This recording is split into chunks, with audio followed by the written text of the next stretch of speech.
disclosure and things, so we know why we're meeting by WebEx. So I'm just going to move into the agenda. We have an agenda before us. Is there a motion to approve?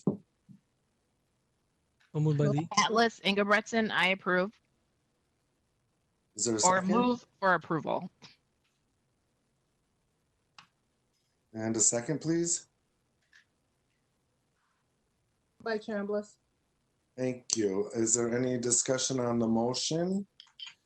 Any discussion? Seeing none, Michelle, please call the roll on the motion. Yes, Chair Lilligren. Atlas Ingebretson, Aye. Chambliss, Aye. Cummings, Aye. Johnson, Aye. Lee, Aye. Lindstrom, Aye. Musse, Vento, Aye. Wolf, Aye. Lilligren. Aye. Thank you. Thank you. That is adopted. Next, we have the approval of the minutes of the regularly scheduled Community Development Committee meeting of April 20th, 2020. Is there a motion to approve? Motion to approve, Lindstrom. Thank you. Is there a second? Second, Atlas Ingebretson. Thank you. Any discussion, additions, or corrections? Seeing none, Michelle, please call the roll on the motion. Yes, Chair. Atlas Ingebretson, Aye. Chambliss, Aye. Cummings, Aye. Johnson, Aye. Lee, Aye. Lindstrom, Aye. Vento, Aye. Wolf, Aye. Lilligren. Aye. Thank you. Thank you. That motion carries. We will move into our business items. The first is business item 2020-130. It's a joint committees item. It's the 2040 comprehensive plan and comprehensive sewer plan for Empire Township. And Patrick Boylan will present. Mr. Boylan, welcome. Thank you, Chair Lilligren. Can you hear me okay? Yes, we can. Excellent. Well, I'm Patrick Boylan. I'm the sector representative for District 13, 14, 15, and 16 in the local planning assistance group in the Community Development Division. I'd like the committee to know that Jane Cansier is a planning consultant for the township, and she is participating in this meeting as far as I know. And just wanted a quick shout out, thank you to her for all of her work. It's been a complicated community, complicated plan in the sense that this is on the developing, growing edge of the metro, and there's lots of moving parts. So a big thank you to her. So before you today is a review of Empire's 2040 conference plan. Next slide, please. This map reflects figure 1 of the staff report and identifies the location of regional systems components within the township. Within Empire Township, there are 4 regional sanitary sewer meters, and there are interceptors that run through the western half of the township. The Metropolitan Council also has a treatment plant called Empire, and also a salient and really wonderful regional feature is Whitetail Woods, which is a regional park sort of in the central northern portion of the community. There is a planned regional trail that runs through the township, and the Vermilion River Greenway Regional Trail Search Corridor runs through the community as well. Next slide, please. The community designation, this is figure 2 of your staff report, identifies the Empire Township as emerging suburban edge and as an agricultural community. So the pale yellow and then the deep green. Empire Township is located in central Dakota County, and it's surrounded by the communities of Rosemount, Coates, Vermilion Township, Hampton Township, Castle Rock Township, Farmington, Lakeville, and the city of Apple Valley. Next slide, please. Table 1, also in your staff report, shows that between 2020 and 2040, the council expects that Empire Township will grow by 1,660 people, which represents 700 households.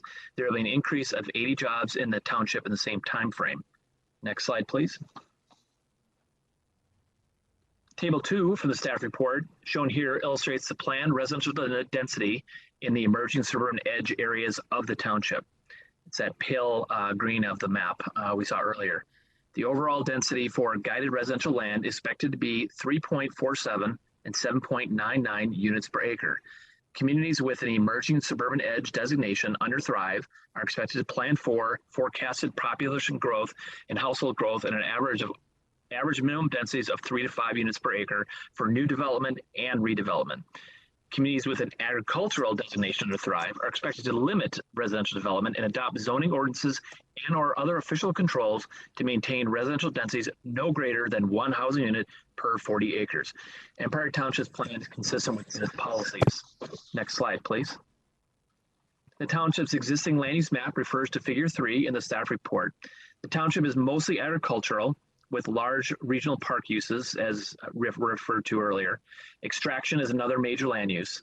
The Seward portion of the community is along State Highway 3, also known as Robert Trail, near the eastern border of Farmington. Next slide, please.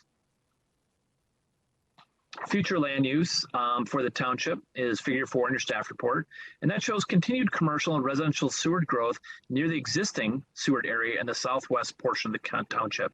Agricultural and mining activities will continue to the year 2040. Next slide, please. Proposed findings that the plan conforms with Metropolitan system plans, it's consistent with council policies, is compatible with the plans of adjacent local government units and affected jurisdictions. Next, please. On Tuesday, May 12th, the Environmental Services staff will present to the Environment Committee.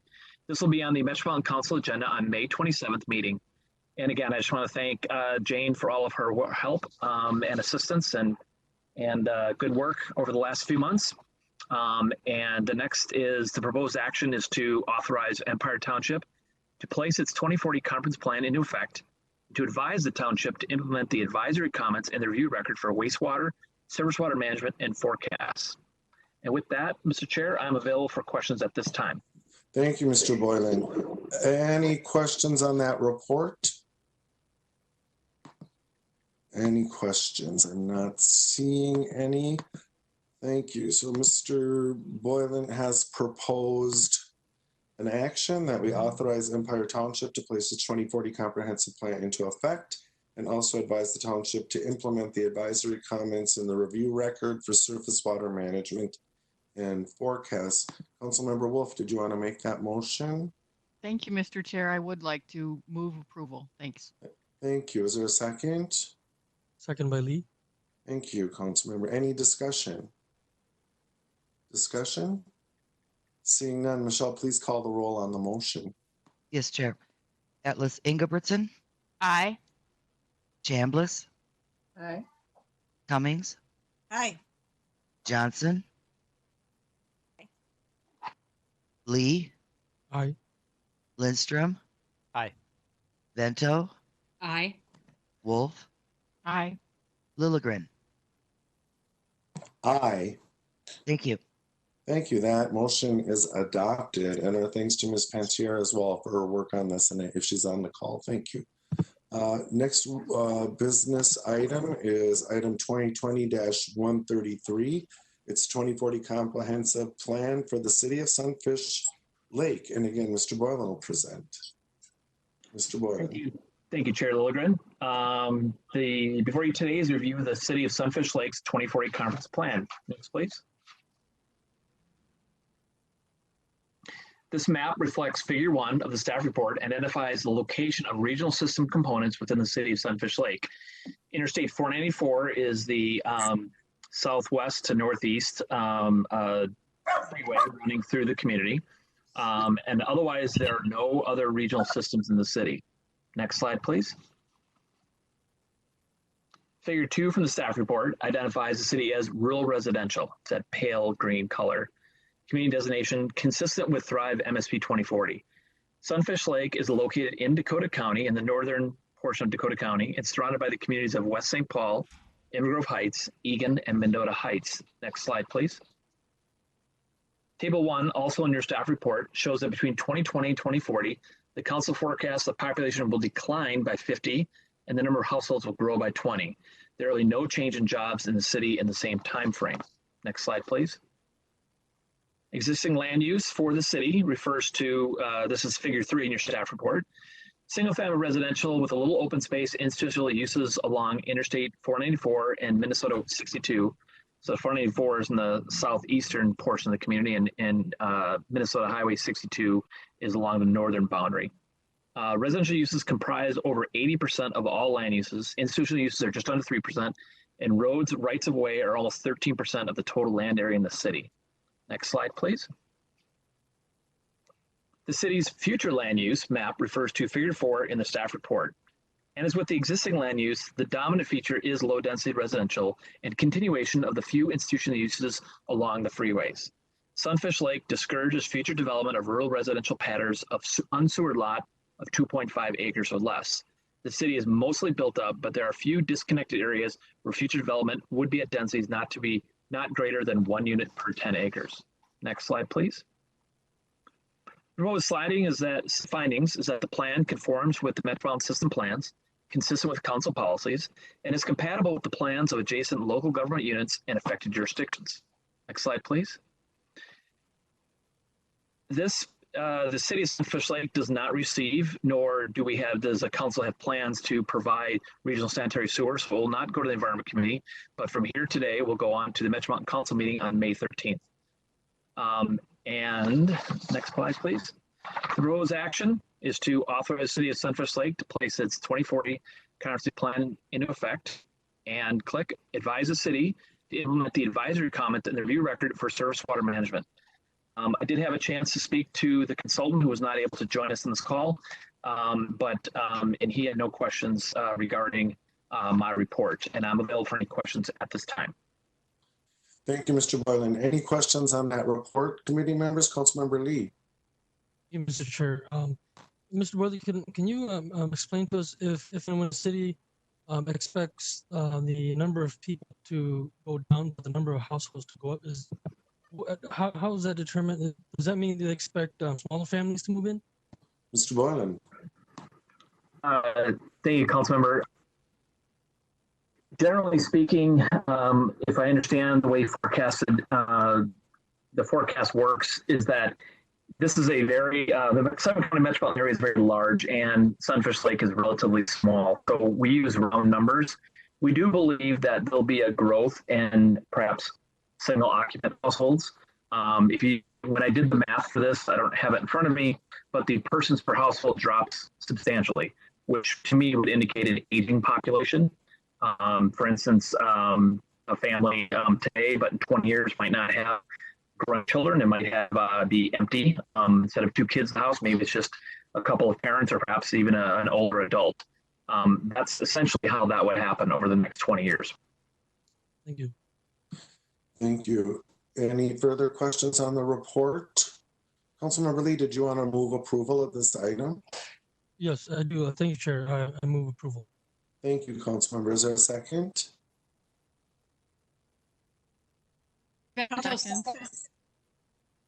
Thank you. Either Councilmember Vento or Wolf, whoever got in there first. For discussion on the motion. Any discussion? Seeing none, Michelle, please call the roll on the motion.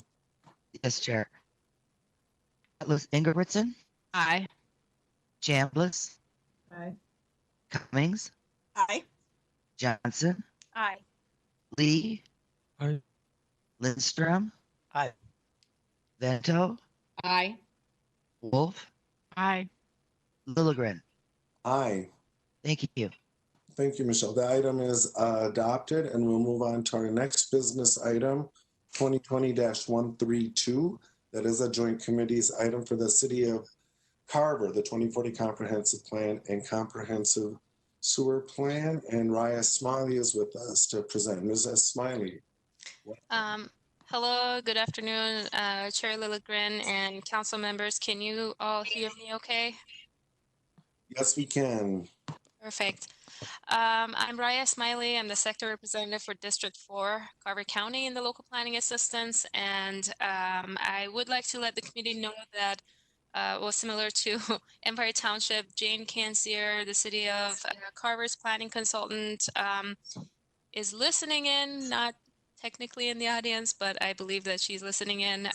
And I would like to extend my thanks to both Jane and Aaron Smith, City of Carver's Community Development Director, who was unable to attend, that they worked very diligently with us on this plan.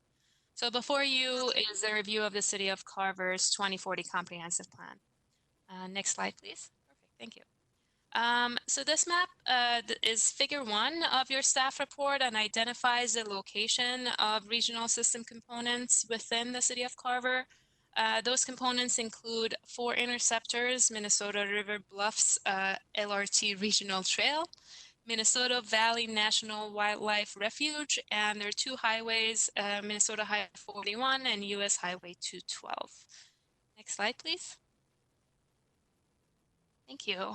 This is figure 2 from the staff report that identifies the city as emerging suburban edge community designation, consistent with Thrive MSB 2040. City of Carver is located along the southeastern border of Carver County and is surrounded by communities of Chaska, Jackson Township, Louisville Township, San Francisco Township, and Dahlgren Township. Next slide, please. Thank you. Table 1 of the staff report shows that between 2020 and 2040, the council forecasts that the city will grow by 9,200 people, representing 3,480 households, and there will be an increase of 1,050 jobs in the city during the same time frame. Next slide, please. Oh, thank you. Table 2 of the staff report shows the planned residential density in the city. The overall density for guided residential land is expected to be between 3.97 and 8.59 units per acre. And communities that have an emerging suburban edge designation under Thrive are expected to plan for forecasted population growth through development and redevelopment at overall average minimum densities of 3 to 5 units per acre, and City of Carver's plan is consistent with this land use policy. Next slide, please. The city's existing land use map is also figure 3 of the staff report. The existing land uses within the city are predominantly actually park and recreation or preserve. That's about 46% of the entire land, and that is followed by residential land uses at over 21%. The city has just over 1% of its land as retail and commercial. Okay, great, thank you. This is the figure 4 of the staff report. That is the future land use map. The future land uses are mainly low density residential and agricultural. The future land use plan shows that the majority of the higher density is located near or adjacent to major transportation corridors. The city has an existing orderly annexation agreement with Dahlgren Township. They entered into that agreement in 2009, and the plan does identify that the land will be annexed from the township on market conditions and property owners' initiations. The existing city limits and OAA area, which is shown here with the as 2040 MUSA, the entirety of the dashed area, that's the ultimate boundary of the City of Carver. Next slide, please. Thank you. So the proposed findings for this plan is that the plan conforms to Metropolitan system plans, is consistent with council policies, and is compatible with the plans of adjacent local governmental units and affected jurisdictions. Thank you. On Tuesday, May 12th, the Environmental Services staff will present this plan to the Environment Committee, and then this plan is scheduled for the May 27th council meeting. Next slide, please.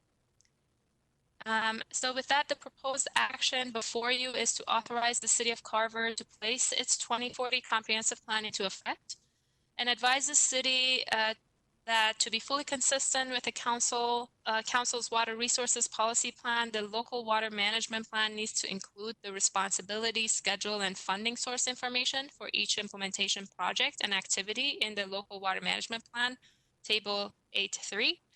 Then, and to provide the dates, the two watersheds approved the final local water management plan and the date that the city adopted the plan.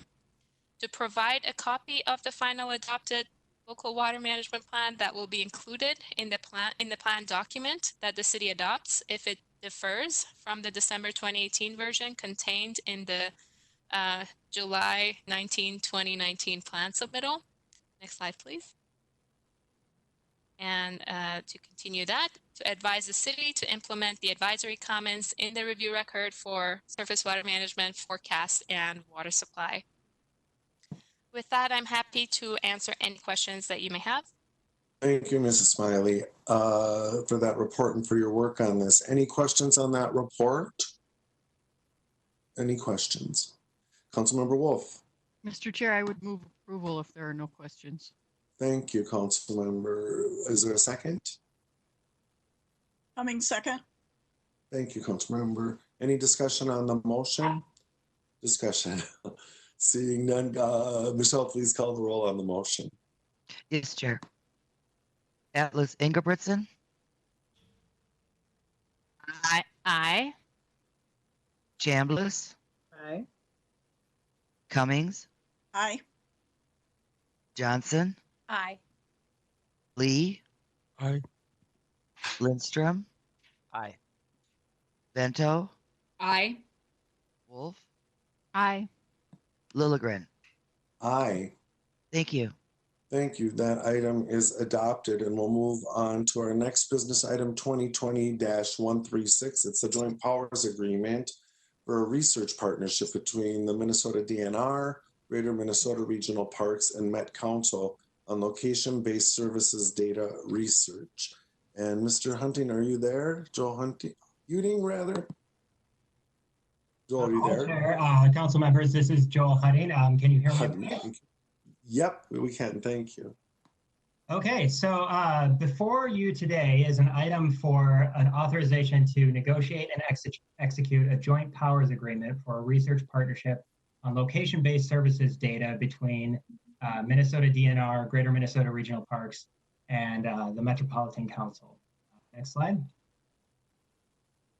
So before we get into that, I just want to provide a little bit of a background and refresher on what Streetlight data is all about. So Streetlight is our provider of anonymized location-based services data from so the data are granular enough that they can give us some really good insights on parks visitation patterns, but it's aggregated enough such that we can't identify any individuals within the data. We can only look at overall patterns of travel. And with that, they do a really good job of protecting user privacy. And to give you kind of a little scope of just how much scale of how much data we're talking about 23% of the US and Canadian adult population are in their databases. And they're processing around 60 billion location records per month. You can get a lot of information from this data source, ranging from beyond just the overall travel sheds to understand where people are coming from who visit the parks, but you can get information on travel mode, homework location of visitors, to about the census block group level, demographics, and other information. Next slide, please. And just a little bit of a background on the parks visitation research itself that I think is particularly pertinent. So first, we do the annual use estimate, which tells us how many people visit the regional park system each year. And this is done through counts taken in the parks based on a sample that's done in the summer months, and provides a lot of inputs to the funding formula. Funding formulas. The second piece is the Parks Visitor Study, which is done about every 5 years. And this is really answering who visits the parks, what are the demographics of users, where do they come from? And from this, we get a lot of these key inputs that go into that park use estimate. And the key thing to note about all of this research that we do is we don't produce any information that is considered to be statistically valid or statistically representative at the individual park or trail level. So, you know, we just don't have any information about any individual park. We're only making these inferences based on the agency level or the overall system level. Next slide, please. And along with that, to actually get park or trail level information, it would just require a massive data collection effort if we were to use any sort of traditional data collection method. You know, just as an example, if we were to do an intercept survey of all of our parks and trails within our system, it would probably cost between $2 and $3 million. And even then, we might not have nearly as much information as we're able to get out of Streetlight. And you know, a lot of the decisions that are made in terms of programming decisions, planning decisions, a lot of these decisions are made at the park level. So you can imagine an equity analysis, for example. You want to understand what are the demographics of park users within a given park, and how does that compare to the regional demographics or the demographics in the surrounding jurisdiction, or something like that. We wouldn't be able to answer that today, but with Streetlight, we really shows good potential that we could. Other things, outreach and engagement efforts. You can imagine if you really understood the travel sheds to each individual park, you could do a much better job of outreach and engagement with those communities, and also start to piece together some hypotheses around why maybe some people aren't visiting from certain areas, and maybe target some additional marketing in those areas as well. Other things like a before-after analysis. So say you did some sort of intervention within a park that you thought might improve access for underrepresented populations. Well, with Streetlight, because you're always collecting these data, you could actually be able to start to see the effect of those interventions, which you really couldn't do with in a cost-effective way with traditional data collection methods. And you can also imagine that today in the COVID environment, there are a lot of people who want to understand how visitation patterns are changing in near real time to make much better planning and policy decisions. Because Streetlight's always collecting data, we could do that type of analysis. And then other pieces like really understanding seasonal visitation patterns and how those vary, not only by agency but by park, is something that Streetlight can provide. It gives us a really powerful new information. Next slide. Just a couple quick examples of what the data might look like from Streetlight. So in the left, you're seeing these are the home zip codes of visitors to Central Mississippi Regional Park, and the more brightly colored areas are more dense activities of origins. And then on the right, you may recall that in 2016, the University of Minnesota did collect some park level information, and that's what's being shown on the right. So you can see that even when you do an intercept survey where you're representative at the park level, it's really hard to capture the sheer quantity of data that you can actually get out of Streetlight. Next slide.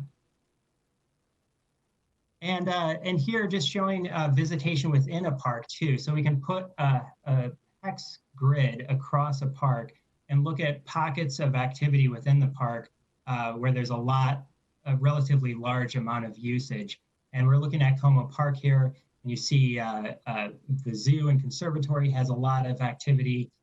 There's a pavilion by the lake that has a lot of activity, and then you see parking lots and things like that illustrate. And if you look at this seasonally, you can really see sharp differences in usage patterns within a park by season, which can really provide some powerful information. Next slide. So here's where the research partnership proposal comes in.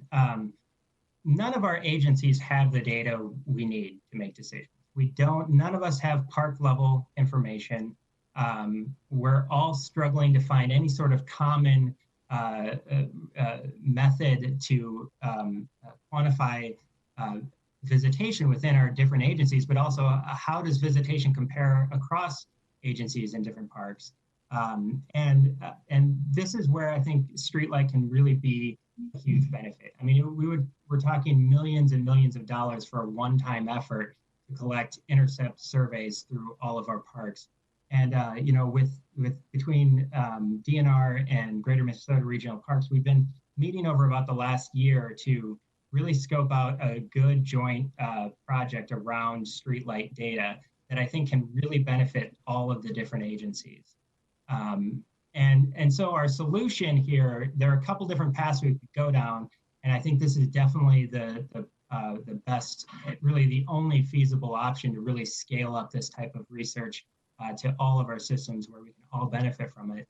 And it's to hire a long-term temporary data scientist to work on the research team within the Met Council to focus on streetlight, doing analyses to the regional park system. And the reason I say this is the best option, the other alternative is we could potentially hire a consultant to do this work, but we're talking some really niche expertise here. We're talking about expertise in parks, expertise in location-based services data, and putting those two things together in this rapidly evolving field. There just really aren't consultants that can provide this type of work. And we have built up all this expertise within the council that we think it makes a lot of sense for us to hire a person dedicated to work on this effort within the council. And we need this joint powers agreement because this person will be working for the council, but also doing analysis outside of the 7-county jurisdiction. And the way this would work is DNR would transfer funds. We're estimating about $220,000 for a 2-year data scientist to build this interactive data visualization app, do all the analyses. They would transfer the funds to us to cover the staff cost. And at the end of the day, what we would have is the ability to pull an interactive map, click on any park, see the demographics of the users, see some key statistics like local and non-local visitation, look at the travel patterns in a really easy interactive way. Next slide. And so the proposed action before you is that the Metropolitan Council authorize the regional administrator to negotiate and the chair to execute a joint exercise of powers agreement with the Minnesota Department of Natural Resources and Greater Minnesota Regional Parks and Trails Commission, provide analysis of location-based services data to regional and state parks. And with that, I will take any questions. Thank you, Mr. Hutton, for that report. Questions in that report, Councilmember Chambliss? Okay, so we have discussed this, inventory and street light tool separate occasions, and as many of there, I have a lot of concerns related to the use of this tool and the cost of it. If we're looking at adding a $220,000 cost to an already high fee of $500,000 per year for the use of the streetlight tool, if I'm correct. So now we're talking $720,000 for this tool to track people, and we know that we can infer the location while we are tracking these individuals through the streetlight tool, through their cell phones, etc. So I have talked to several people who have serious concerns about privacy issues related to tools such as this. And I understand right now with COVID, we are doing tracking and tracing using very similar tools, if not the same tools. And those are for essential services. So, you know, we have to look at what's possible versus what's right. What's possible versus what's best and what's necessary. And when we're looking at what's cost effective, we should be looking at the benefits of doing evaluation versus the benefits of service, and measuring out those costs and making sure that that is balanced. So I'm really conflicted in this. One of the things that I've said in the past is that we want to understand if our goal is to look at demographic data to get, let's say, for example, certain segments of the population to come to the parks, are we asking them, are you interested in having us spend $720,000 on evaluation versus $720,000 in service to your community? I think, you know, we need to look at who our constituents are and have them answer that question. I mean, we are decision makers, but we also want to make sure that when we are spending our money to develop for analysis for the people who are going to benefit for those services, that's exactly what they want. So I'm going to have trouble voting yes on this. Thank you, Councilmember Ivan-Q. Councilmember Atlas Ingebrigtsen. Any other council members at this time?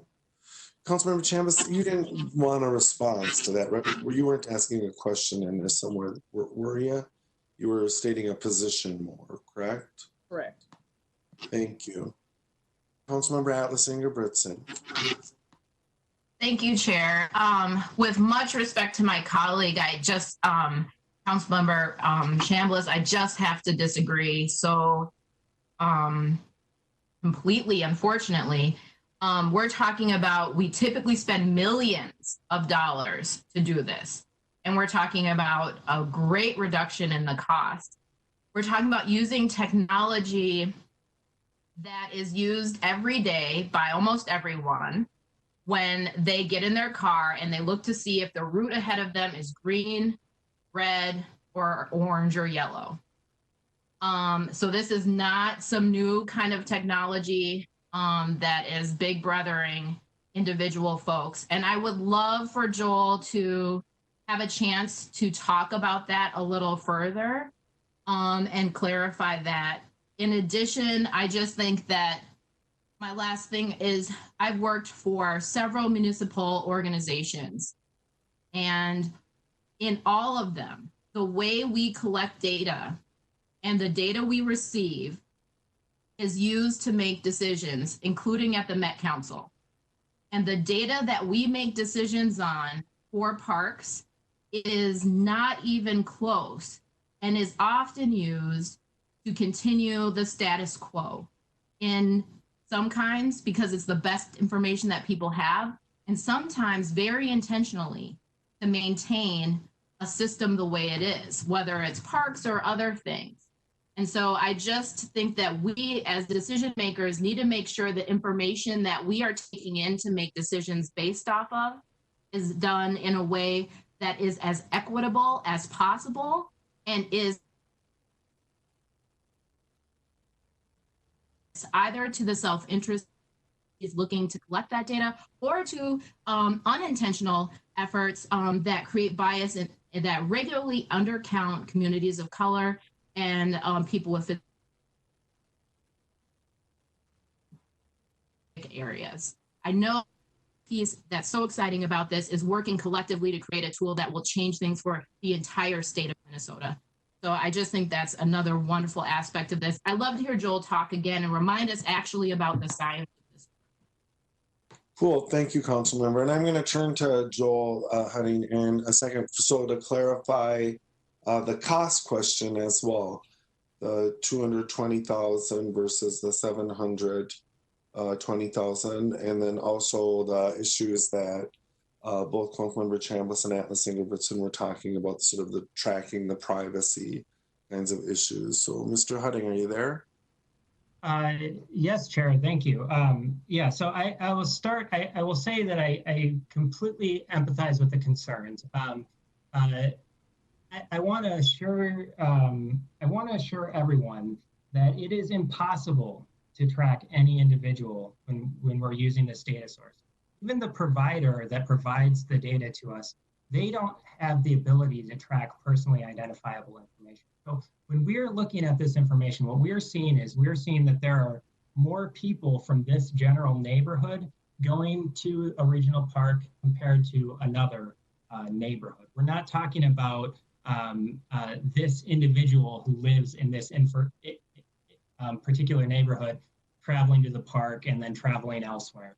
We simply don't have the ability to track any individual, nor would we want that ability. And I am a personal advocate for privacy, particularly data privacy, and I feel very, very comfortable with Streetlight's efforts to preserve anonymity and data privacy throughout their work. It's a key part of their mission and vision as well. I will say on the cost piece, so what we're talking here, we're talking a $220,000 transfer from this Minnesota DNR and Greater Minnesota Coordination Among Partners Fund. So it's a transfer to the Met Council. So we're not talking about spending 220,000 new dollars. We're talking about using that fund, transferring that money into the Met Council to support the staff. There is a small nominal $5,000 per license fee that we would incur to actually use the Streetlight data. But we're talking $220,000 and a $5,000 fee, and that $220,000 will be transferred to us. Thank you, Mr. Honey. Council members, further discussion, questions, comments on Councilmember Wolf, and then Councilmember Chambliss. Thank you, Mr. Chair. I totally respect the concerns about privacy, but I am fully supportive of this. The former method for collecting data requires each person that we question to give up their privacy. They have to give information about their family income and their demographics and all sorts of things, how often they go to the parks, where they go to the parks.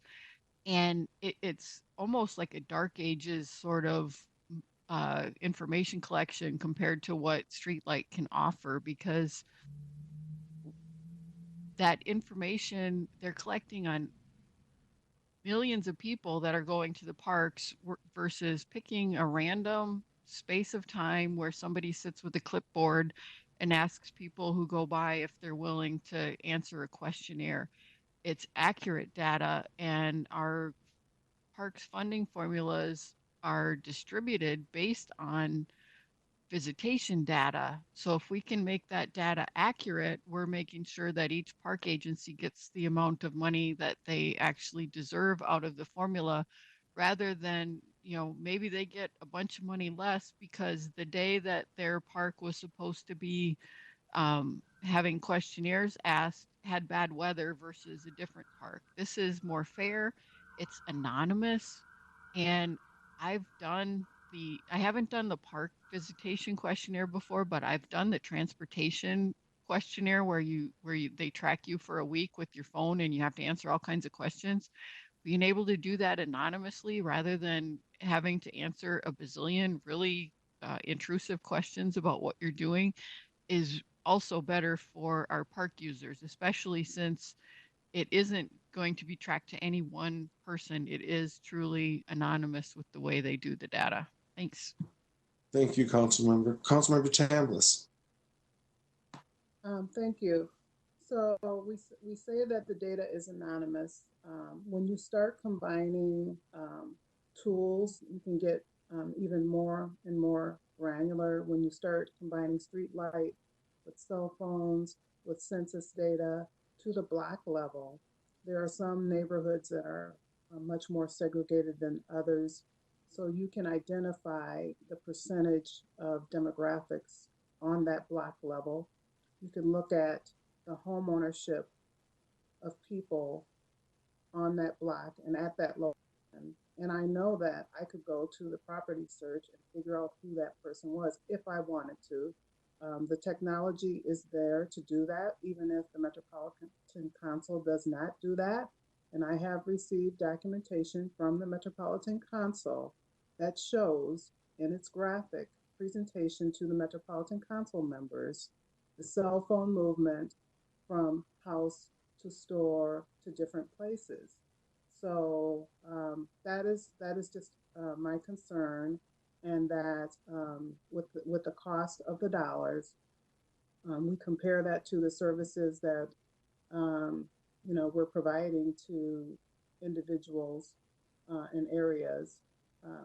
There's some privacy concerns, and at some point we have to say, how granular do we need to get, and how much do we want to pay for that, and compare that to what our goal is. Thank you, Council Member. Any further discussion, questions on the report? Questions on what was presented? So the proposed action is that the Metropolitan Council authorize the regional administrator to negotiate and the chair to execute a joint exercise of powers agreement with the Minnesota Department of Natural Resources and Greater Minnesota Regional Parks and Trails Commission to provide analysis of location-based services data to regional and state parks. Is there a motion to approve? Wolf moves approval. Wolf's moved approval. Is there a second, please? Second, Lindstrom. Thank you, Councilmember Lindstrom. Further discussion? Mr. Chair, it's Judy. Councilmember Johnson.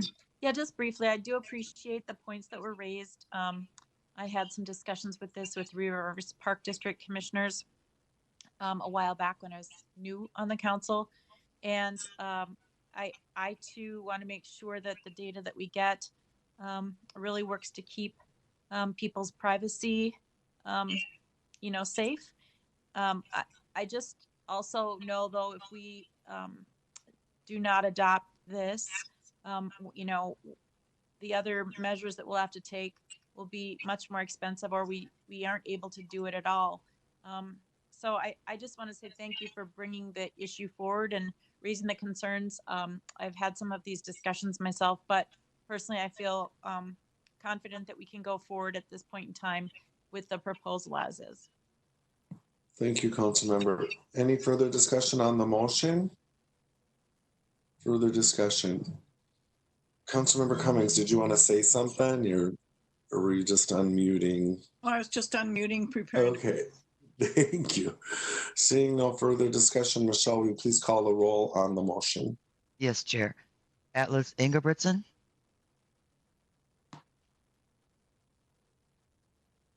Atlas Ingebrigtsen.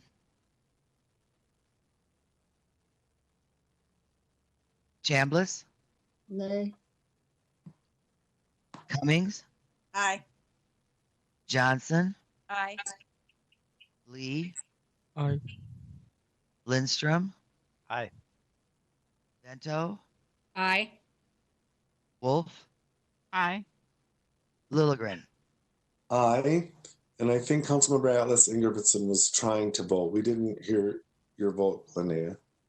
Yes, I did confirm. She texted in. Okay, perfect. Thank you. So Thank you, Chair. Thank you.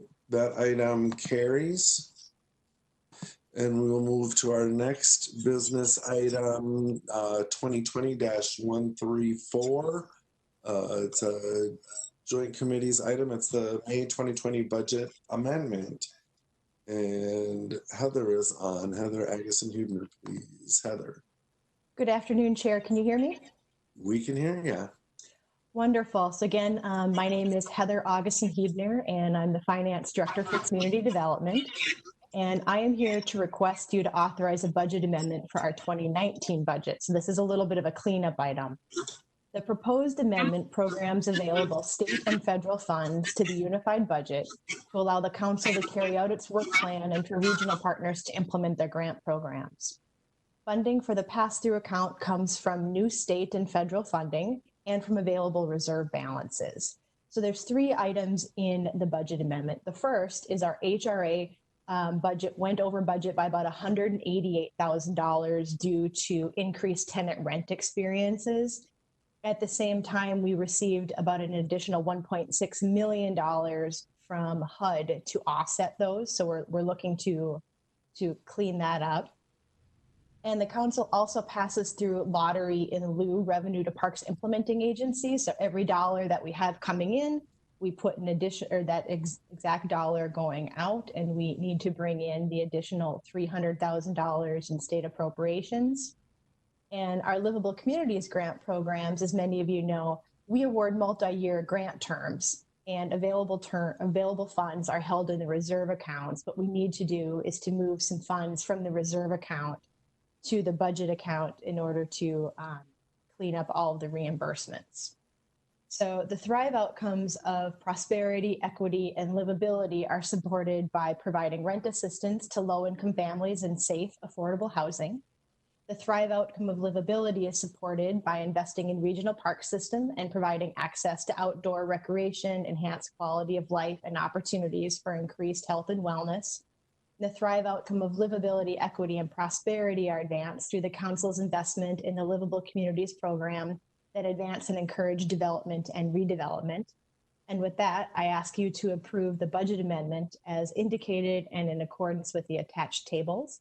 And I'm happy to address any questions you may have. Thanks, Heather. Any questions on that report or on the amendment? Any questions? Seeing none, I'd entertain a motion to approve. Moved by Lee. Thank you. Is there a second?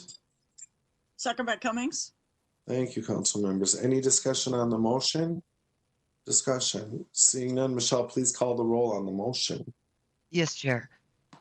Atlas Ingebrigtsen. Chambliss. Aye. Cummings. Aye. Johnson. Aye. Lee. Aye.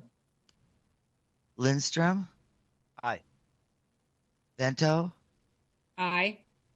Wolf. Aye. Lilligren. Aye. Thank you. Thank you, Michelle. That item is adopted, and we'll move on to the next item. I know we have some guests with us for this item. It is 2020-137. It's a project change for Minneapolis Apprenticeship Training Center, City of Minneapolis application, and Ms. Beard will present. Are you here, Tara? Good afternoon, Mr. Chair and committee members. Can you hear me? Yes, we can. Thank you. Good afternoon. Wonderful. As mentioned, my name is Tara Beard, and I'm a manager of the Livable Communities Unit in Community Development. And I am here to talk about a project change amendment for the Minneapolis Apprenticeship and Training Center. As Chair Lilligren noted, there are city staff from the city of Minneapolis and other members of the development team here. To my knowledge, there wasn't a request for a formal presentation, but they are here and more than willing to answer any questions about the project. And if I'm wrong in my understanding, please feel free to correct me. I have to start with, go ahead. Nope, thank you. Please Sorry. go ahead, Tara. Thanks. I have to start with a correction in the business item before you. Under the proposed action, number 1 describes that the Community Development Committee would approve the project change for the 510 West Lake Street Apartments grant, and that is an error and will be revised to say Minneapolis Apprenticeship and Training Center. Somehow managed to get the grant agreement number corrected and updated, but missed the project name, so I apologize. Thank you. Moving on to the presentation. Next slide, please. A quick review of the amendment process for Livable Communities Act awards. We wait for a formal notification of project changes from the applicant, which is the city, and then we review for significant changes, and there's a couple different guiding principles for determining what is a significant change or not. And staff determine if the review is eligible for an administrative consideration or if it needs to go to the Community Development Committee for their decision. Then, if going to the Community Development Committee, staff rescore according to the program-specific criteria in the year that the program was, or the project was awarded, and bring that rescore and consideration to the Community Development Committee for review and decision, which brings us here today. Next slide, please. Some grant background about the Minneapolis Apprenticeship and Training Center. The award was $1.6 million. It was a Livable Communities Demonstration Account grant awarded in November of 2018 as a part of that year's funding cycle. And the project is meant to prepare residents for careers in clean energy and other technical construction fields. And originally in the application was comprised of 2 buildings, an existing 22,000 square foot building and a new 100,000 square foot building. And the grant supported site acquisition of that existing building and some environmental improvements to the project. Next slide, please. This is a map of the application of the project as proposed in the original application. And I should point out that it is my understanding that the second building is still intended to be constructed, but what we have been asked to do is consider the project inclusive of only the original 22,000 square foot building. So that would be the building to your left between Girard and Fremont Avenues on this slide. So that the grant agreement does not hold requirements for the construction of the new building that would be required to be met before the council could respond to a funding request. So we are being asked to rescore based on there not being a second building, but my understanding is that the intention is that there still will be a second building built close to originally proposed. Next slide, please. So in our staff review of the changes to how the project would have scored if the second building had not been considered, there were some factors that reduced some of the points and there were factors that increased some of the points. In land use intensity, because the new building intensified the use of a vacant parcel, that second building is on a vacant parcel, currently vacant. There were some land use intensity points that were lost. Similarly, there's a lot of environmental features to this project, and only 2, the structured parking and green roof, are lost with the exclusion of the second new building. So there were a few points lost for those 2 pieces, but the majority of environmental features points remained. There were also points considered for partnerships, and some of the partnerships in the project have changed. There are actually additional and more project partnerships committed and evidenced currently today. So there were actually an increase of points for partnerships on the project. And then project readiness, because so much of the project readiness consideration was what needed to happen for the new construction of the building, like building permits, planning commission approvals, et cetera, that are not necessary for the rehabilitation and use of the existing building. There were some additional points recouped in project readiness as well. Next slide. I should have said at the end of the last slide, but the results of the rescore were that the project scored 3 points less net than the original scoring for the project. And that final score was still higher than the lowest scoring project awarded that year. And for that reason, staff is recommending that the Community Development Committee approve the project change for Minneapolis Apprenticeship and Training Center awarded to the City of Minneapolis and authorize its Community Development Division Director to execute the amendment on behalf of the council. Thank you, Ms. Beard, for that report and for your work on this. And discussion on that report? Councilmember Chambliss, then Councilmember Atlas Ingebrigtsen. Yes, could you please speak to the additional partnerships that are in development? Who are those with? Thank you, Ms. Beard. Chair Lilligren, Councilmember Chambliss, I'm happy to based on the letter provided to me in the consideration and the rescore. But since we have the development project team here, I wonder if they wouldn't like to speak to that. Well, I know that Mr. Hanson from Minneapolis Community Planning Economic Development is on. I know the developer himself, Mr. Staples, is on. Would we turn to Mr. Hanson, Ms. Beard? Is that? You could certainly start with Mr. Hanson as he is the official applicant. My suspicion, and I don't mean to put words in his mouth, is that he might defer to Mr. Staples. Okay, well, let's start with you, Eric. Mr. Hanson. This is Eric Hanson. Can you hear me, Chair? Yes, we can.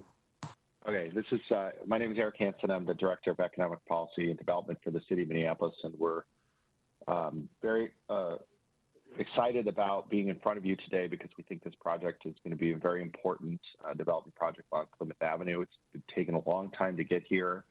We're working with the Met Council staff, which we appreciate, Met Council members, which we appreciate, and the developer to keep this thing moving because it's such a critical project in an important area. Developer, James Staples, is on the line. I think it would be best for him, as Tara would predict, to talk about the partnerships. But we're excited about what those are, and we're excited about the partnership with the Met Council. Thank you, Mr. Hanson. Mr. Staples, welcome. Thank you, Chair. If you could please address Councilmember Chambas' question about the partnerships. Sure, Chair Lilligren and Member Chambliss. We've been working with, in terms of partnerships, we've been working with numerous partners. So we have a few of them actually on the line today who can speak specifically to their partnership on this project. Those being the Minneapolis Park and Recreation, University of Minnesota, in which we are working on a multidisciplinary STEM type of facility and programmatic partners, which will ultimately help to deliver, at least for sure, that from their perspective, some of the college credits as well as some of the additional programming for youth so that they can actually engage and participate and get exposure to career opportunities. We've also got some partnership agreements that we're finalizing with the Science Museum, bringing some of their programmatic aspects from St. Paul across the river to North Minneapolis. We're working with Spark Y, which is a STEM program, STEM organization. They do a phenomenal job working with the Minneapolis Public Schools, internal to their facility, internal to the schools, as well as outside of in their own space, which they're looking at possibly relocating to the site here in North Minneapolis. And I would be happy to defer to some of our partners here on the line. Specifically, we have an MOU with the University of Minnesota around this. We've got 3 of the members from the University of Minnesota. We've got also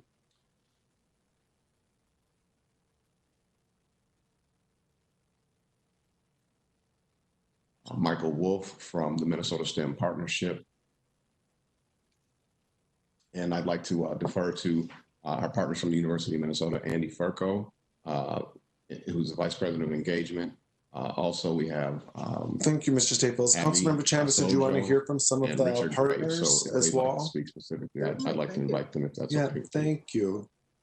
So I know there was quite a list of partners here, so I'm just wondering, Mr. Staples, perhaps you can advise us who should go and what order we should go in?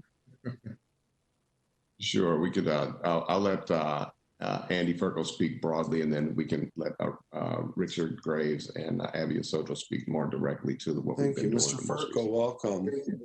Thank you, Chair Lilligren, members of the council. Thank you, Mr. Staples. We're very delighted at the University of Minnesota to be part of this important partnership. We've been having conversations over the past year or so to really think about how we can deepen the work in this area.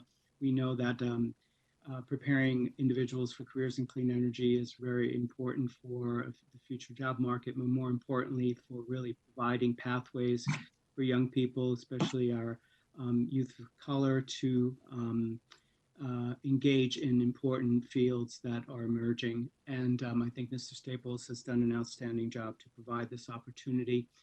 Across the university, we have a number of different entities that are involved in this partnership, and we have an MOU, as Mr. Staples mentioned. We have our College of Design that's involved, several of our colleagues in that college. We have our College of Electrical and Computer Engineering, our Department of Curriculum and Instruction, our Institute in the Environment, our Office of Public Engagement that I oversee as Associate VP for Public Engagement for the university, as well as our Robert J. Jones Urban Research and Outreach Engagement Center, which is located in North Minneapolis, as well as our Technological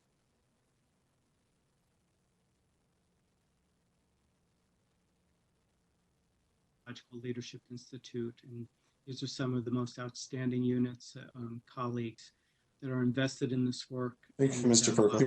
Thanks for your work on this and for being here tonight as well. Mr. Staples, who else did you want to call on? Very much looking forward to. I want to call on Abby Soto. We've been engaging with Abby for the last, I don't know how many months, almost a year now. And Abby, you can speak directly to some of even our conversations earlier this morning, like in terms of our Sojo, welcome.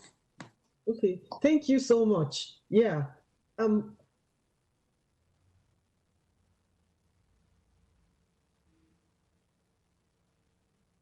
want to make sure I'm unmuted. Yes, we can hear you. Yes. Well, we've been working together to develop scalable, hands-on experiential learning programs to promote STEM learning for underrepresented and minority students, particularly in North Minneapolis, using interdisciplinary collaboration and expertise from design, from the College of Design, architecture, product design, interior design, and also working with a colleague in math education. She wasn't able to join us today, but what James was talking about earlier on is this morning we were even brainstorming and developing a proposal for a program that we want to offer this summer for kids in the North Side, and also to offer like an after-school program in the fall, particularly because we know that this COVID-19 is impacting communities of color more. And right now, with the online learning going on, we know that the kids in the North Side are facing some huge gaps, particularly because of lack of access. So those were some of the things we were talking about this morning. And our goal is to create like experiential learning experiences for kids, to increase, to close the learning gaps that we face in our state, basically. So we've been working on proposals focused on that. Thank you. Richard Graves, if you want to speak, if you're still there. Who was that, Jens? Richard Graves. Mr. Graves, are you here? If we've lost him, I can speak for him as well, because he's also my colleague in the College of Design. Basically, Richard is the director of the Center for Sustainable Building Research. And over the past year, his Net Positive Studio has also been working with James Staples, focused on, reduction of carbon footprint, and also designing the space to be like a training center to promote workforce development, basically. Great, thank you. And I see Mr. Graves is here, but there might have been a sound issue. And Mr. Staples, anyone else? Yep, we've got Tyrese Cox, the Assistant Superintendent of Minneapolis Parks. I think she's still showing up. She said she could stay on until 5. I'm unsure if she's still here or not, so we'll see. Still here. I'm not sure if you all can hear me. Can you? Yeah, we can hear you. Yep, we can. Thanks so much, Chair and members. Much as the others have said, the Park Board is really excited to explore ways that we can expose young people to careers that they otherwise may not be as familiar with. And so we think this is an excellent opportunity for us to develop partnerships and deepen the ways that kids get to think about the trajectory of their lives and, think about education and or careers that, as I said, they may not otherwise be exposed to. Well, thank you. And Mr. Staples, anyone else? Yes, we've got Dr. Michael Wolf from the Minnesota STEM Partnership. Still here. Yep, Dr. Wolf, welcome. Chair Lilligraham, rest of the board members, thank you for allowing this time. This project is very impressive to me. I founded an organization that exposes students of predominantly color to advanced and emerging technologies surrounding STEM, more surrounding the technology and engineering piece of things. However, we are a community organization that puts drones, robotics, coding, and all these things in the hands of the kids so that they get firsthand exposure to it. Clean energy, renewable energy are all very important opportunities that we hope and intend to career path them towards. Our goal is to expose them by putting this equipment and this knowledge in their hands while they're young so that they might track more towards computer science or engineering type degrees. And along that trajectory, this opportunity gives them firsthand exposure to what all of our futures are going to be about, clean energy, so on and so forth. So as to reiterate what Ms. Cox said, Our goal is to focus in on the young folks and be able to allow them to gain critical access to this in an equitable way. So we are basically a community partner and service provider. Thank you, Dr. Wolf, and thanks for being here today. Mr. Staples, is that your team, your partners? Yeah, unfortunately, a couple of them weren't able to dial in. I got some messages stating that there were some challenges. Okay, cool. Thank you. Councilmember Chambliss, anything else? Or I'll call on Councilmember Atlas Ingebrigtsen. No, nothing else. Thank you. So much. Councilmember Atlas Ingebrigtsen. Hi, this is more of a celebration and affirmation, Chair, than a question. I just want to recognize the effort of the city of Minneapolis and our staff, and particularly for Jamez and his team. This was a marathon of an effort to get this project rescored and back through. Just the showing on this call alone, all of the partners being present shows how much effort has gone into getting us to this point today. As a person who grew up just blocks from this location and roller skated in it at a time in the past, for those who know the North Side well, on a wooden floor, I just am also excited and very appreciative of our staff. We don't have many projects that come through that are led and developed by people of color. I don't know how many we have, but I know it's not many at all.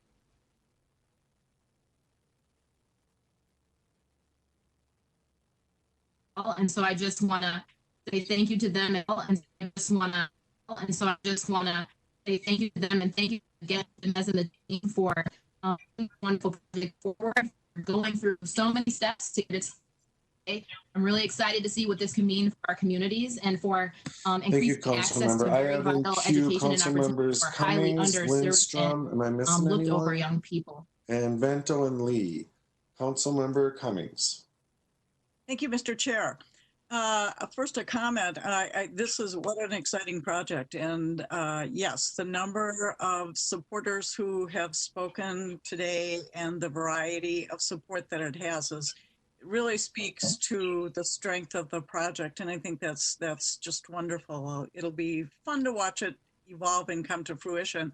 I'm wondering if someone can speak to the timing. I know that this has been a process and has evolved over time, and changes have happened and so forth. And now we come to this point, and now we have to factor in the coronavirus and the financial and other implications. I'm wondering if someone can speak to that as to how it relates to the timing and so forth of this.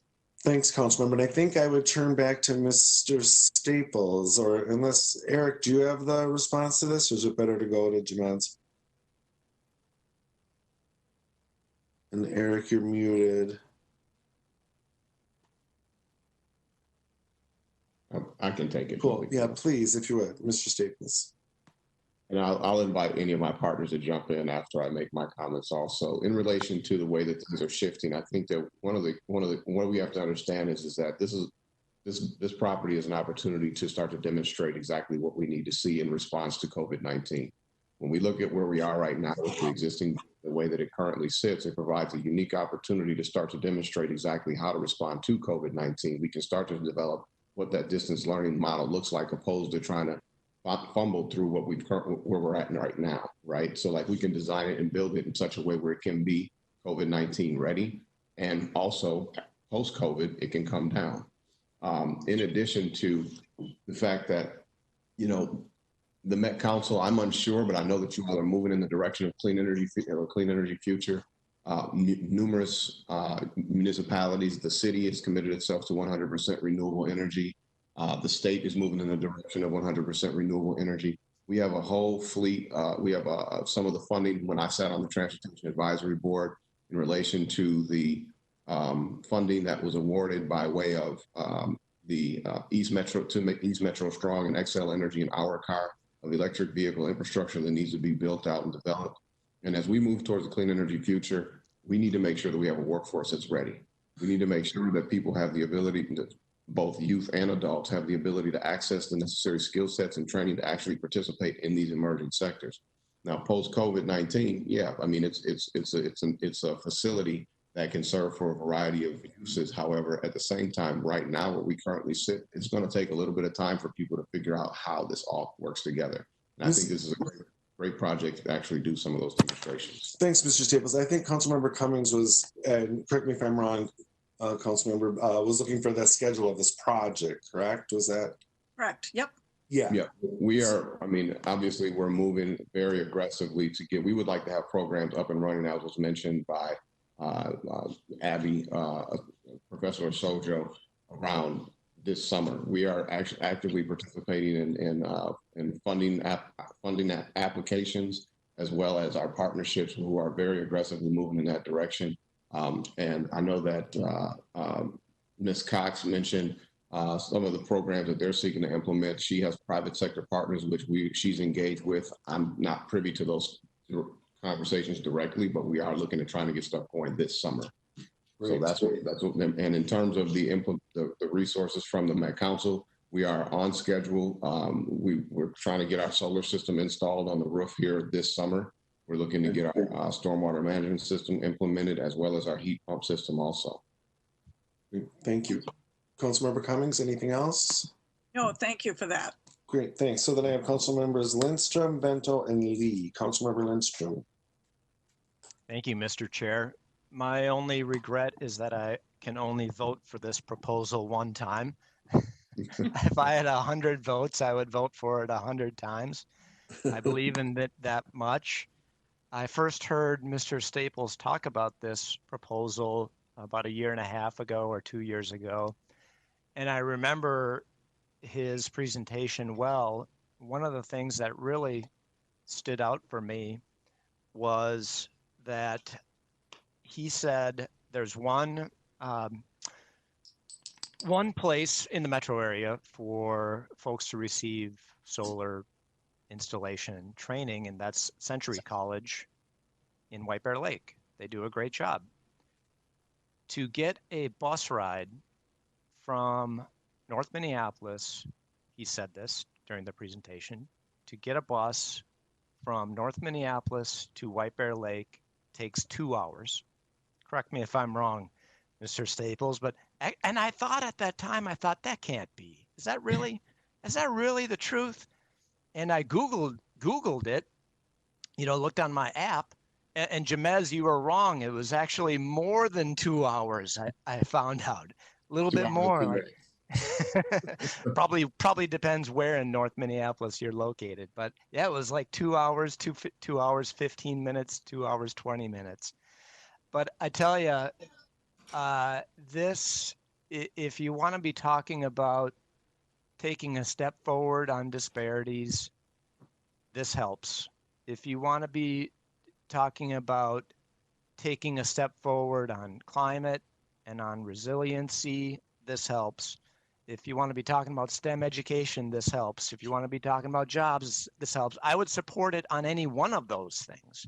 If this is a multiplier, this is a game changer. This hits all of those notes.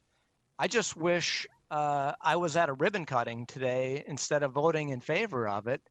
But like I said at the outset, I'm more than pleased to lend my support for this great partnership opportunity, as has been said. I mean, we have the U of M, we have the Science Museum, we have Spark, we have STEM partnership, Minneapolis Technical, Community College, and I think there's more discussions taking place all the time for even more partners. And so my hat's off to all of you, and let's do this. Thank you, Councilmember. Councilmember Bento.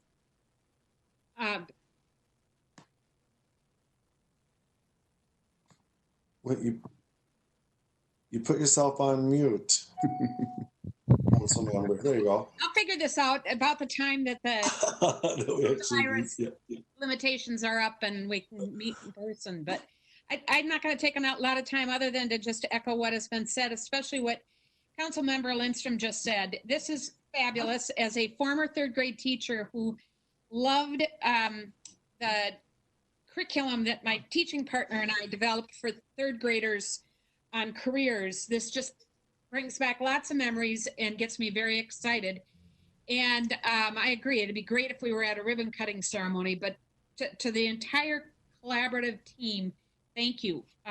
What I would ask of you is that at some point in the future, you come back and share with us not only your successes, but also what you learned that might shape your advice to future collaborators in this field, because I think that the potential is great, and I think what you're going to learn is going to be invaluable. So thank you. Thank you. Thank you. Thank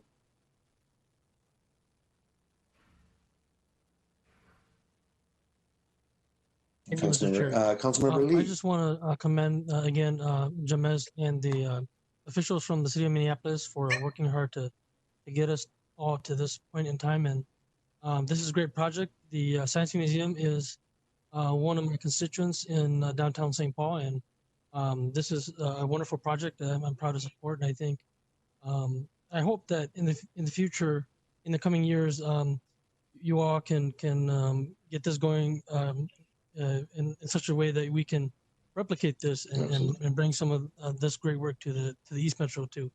And I would love to have you guys bring this back to the east side of St. Paul. Thank you, Councilmember. Council members, further discussion? Mr. Chair, this is Judy. Yeah, Councilmember Johnson. And maybe I missed this in the presentation. How many students per year or per term are you expecting will go through the programs at this facility? Mr. Staples, is that something you can? Sure. So the way we started this project was based on a model replicated out of Rochester, Minnesota called CTEC. And the intention, so I'll just give you the numbers of CTEC. They passed, I want to say, 700 students per semester. Now that's because their public school system was a part of the planning process and all on board with it. Our public school system in Minneapolis is going through their own process where they are kind of doing their own thing. But with our partnerships through the higher educational institution that we have and others that we pursue, we hope to have at least that number, if not more. But I'm going off of a number that's based off of a proven model in Rochester. And so that's the best I can speak to. Thank you, Mr. Chair. Thank you for that response. And just one other thing too, since we're not on this, I guess, if I'm understanding it correctly, working with Minneapolis Public Schools, what is the age range for people who will be attending? And is there a way for the younger people to, through a program, get a higher ed credit or something like that, early graduation, any of those kinds of aspects to this program? Absolutely. Mr. Staples. I'm sorry, Dr. Chair. Yes, absolutely.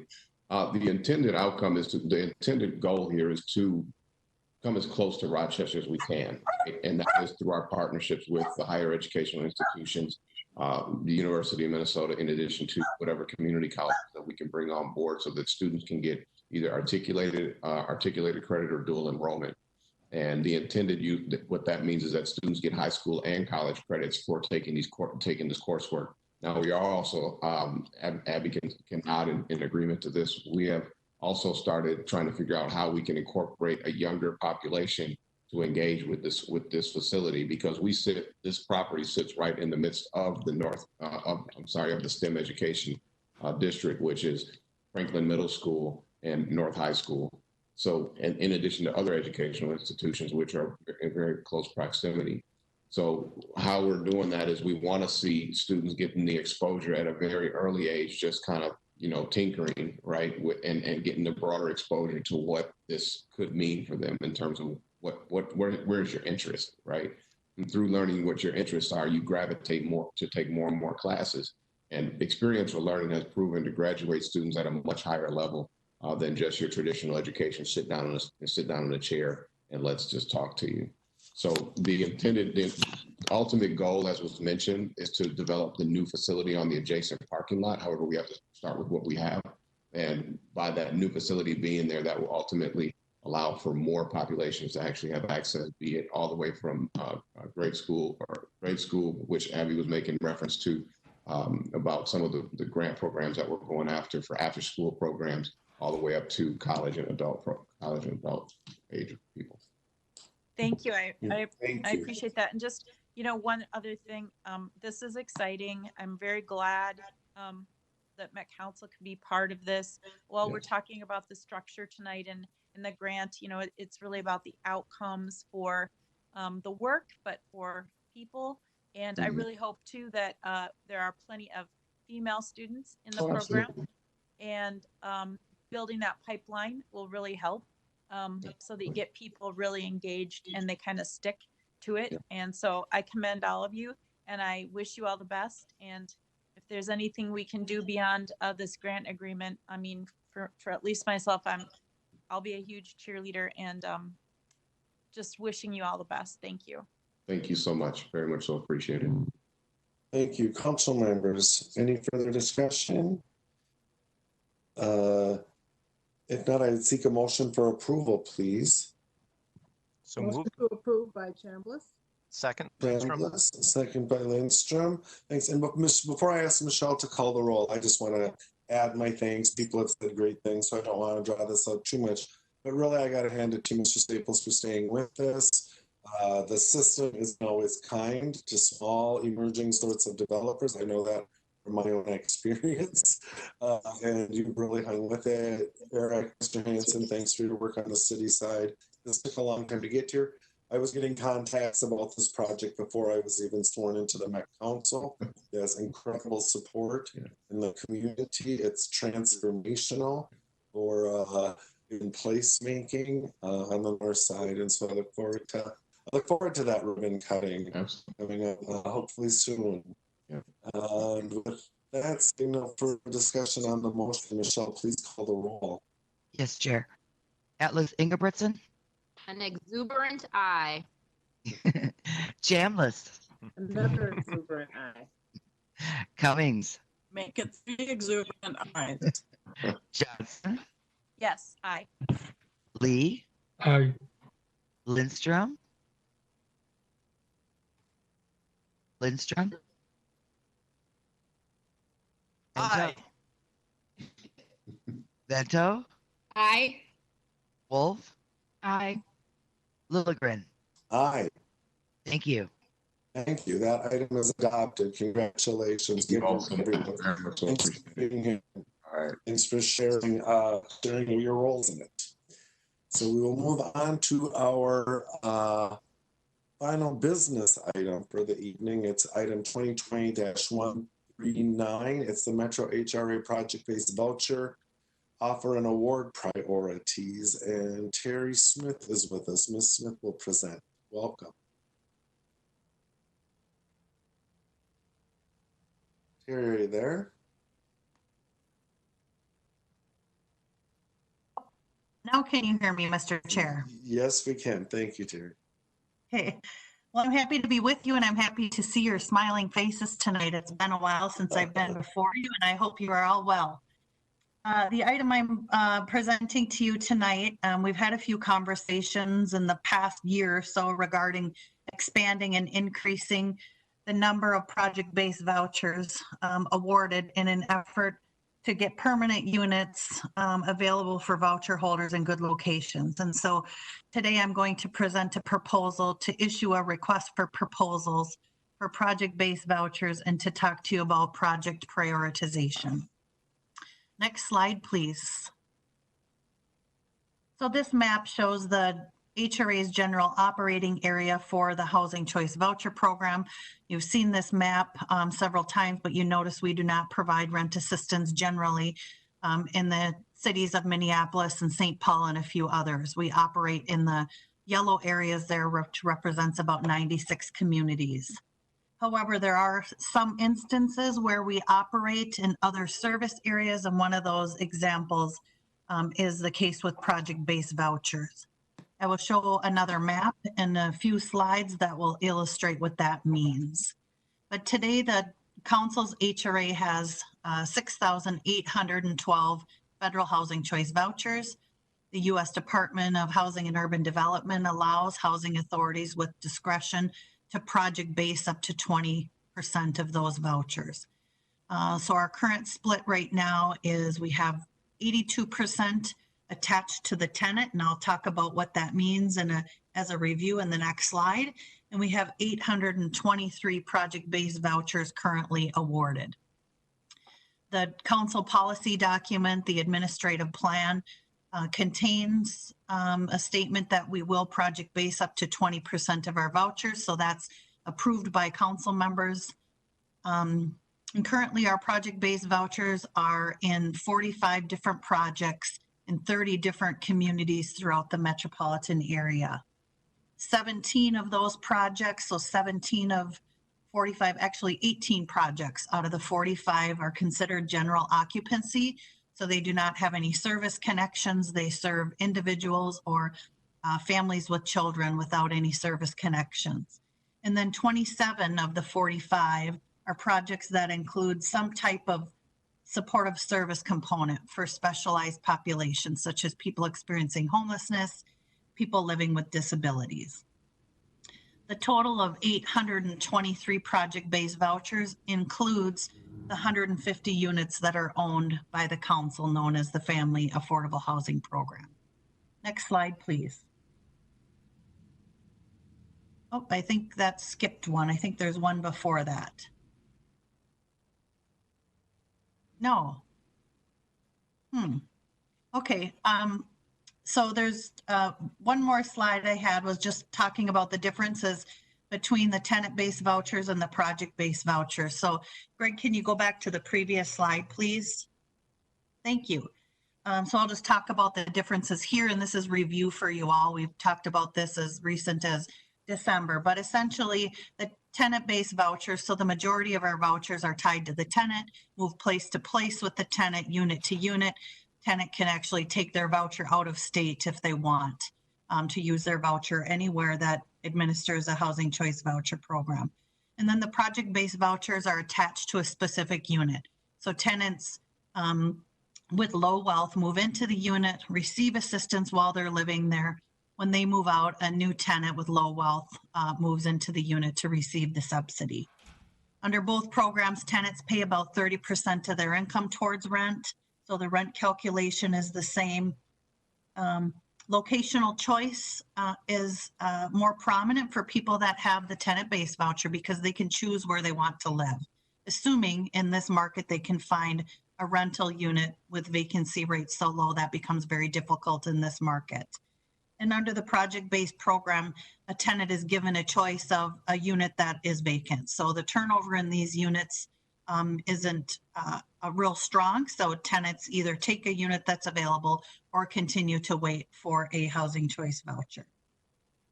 The other thing to consider is if I've shown a map in the past, and I maybe should have included it here, but I didn't. But if you look at the concentration of voucher holders, currently voucher holders are typically concentrated in the low rent areas of the region. And so awarding project-based vouchers in some other areas allows for tenants to have increased choice in terms of location where they want to live. Okay, now I'll go to the next slide. Thank you. So I'm going to show you two maps of current project-based voucher placements. This one shows privately owned project-based vouchers. So these are not owned by the council, they're privately owned. And you can see there are a few units in Woodbury, which is in Washington County. This is generally outside of our standard operating area, but because Washington County HRA, for example, has very few vouchers, I think they have 150 vouchers total, we have agreed to project base some in that county.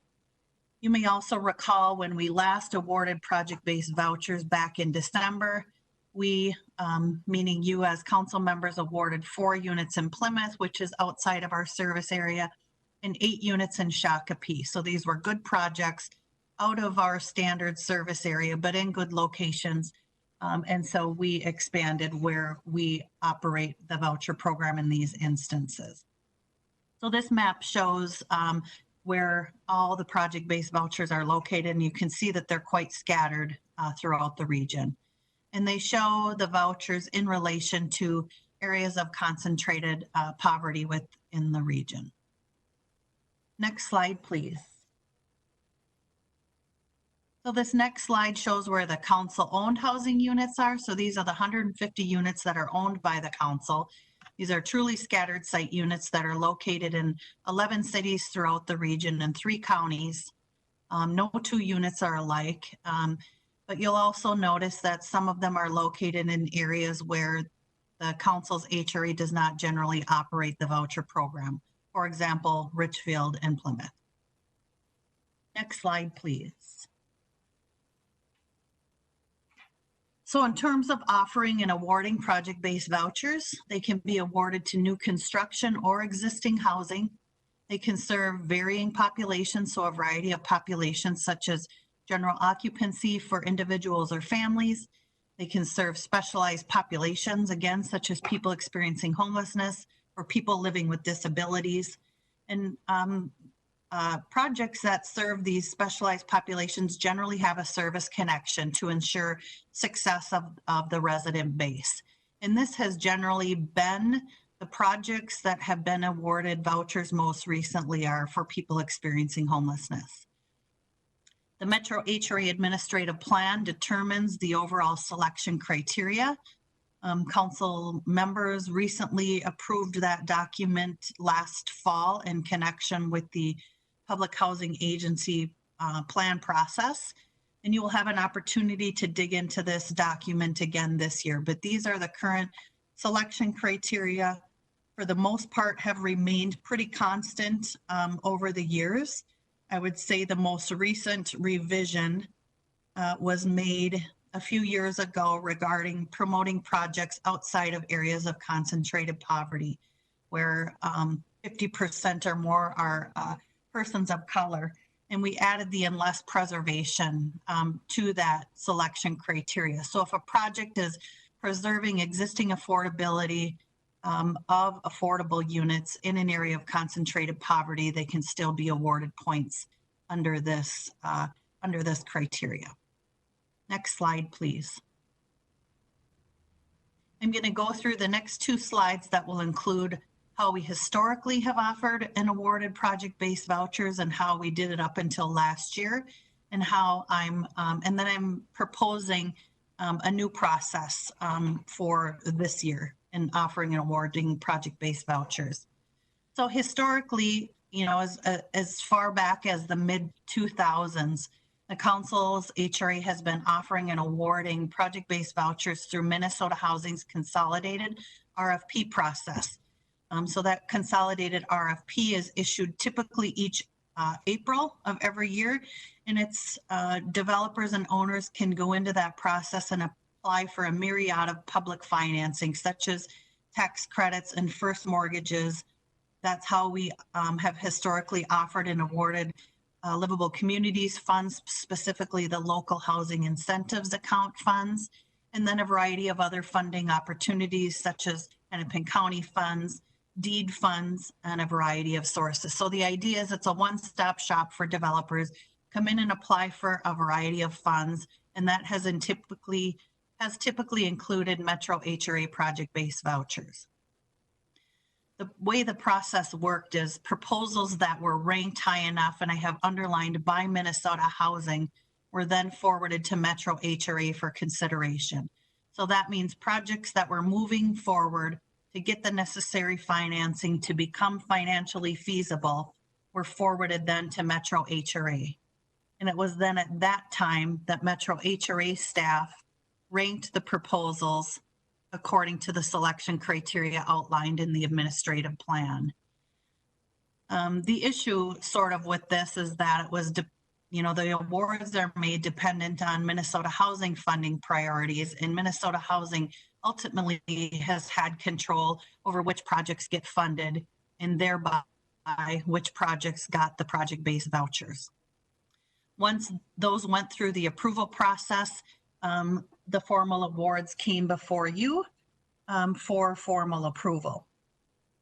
Projects, ranking and scoring by the Metro HRA staff Really, in the end, we generally would get a handful of projects to rank and score because they were the only projects that received the other funding necessary to move forward, and therefore were the only projects forwarded to us for scoring.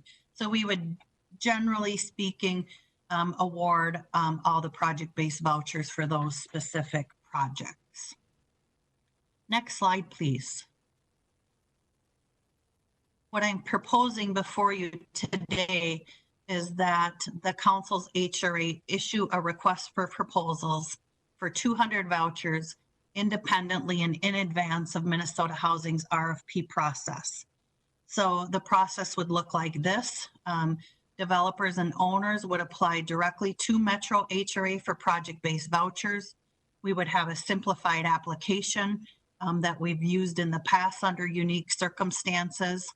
This would allow the council to target project-based vouchers to specific populations and projects. And on the next slide, we're going to talk about what that looks like. And I'm going to provide you with an opportunity to give your input in terms of project prioritization. Then developers would go into the Minnesota Housing RFP process with a contingent award of project-based vouchers that would then give these owners and developers extra points in their funding applications, whether it be, we'll use tax credit application, for example. If they go into the RFP process with a commitment of project-based vouchers, they get additional points on their tax credit application. So that they would apply to Minnesota Housing for their necessary financing. In the case of existing housing and they're not looking for additional financing, it would depend on how their applications scored out when they got to us.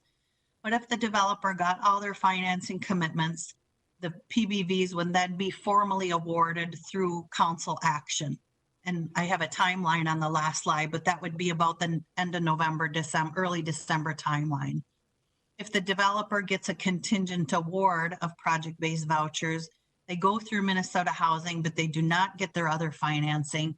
The PBVs would not be awarded then, and the developer would need to reapply for the PBVs at a later date. And those vouchers would roll back into the broader housing choice voucher pool. So in this example, it's not like we have 200 vouchers sitting on a shelf waiting to be awarded.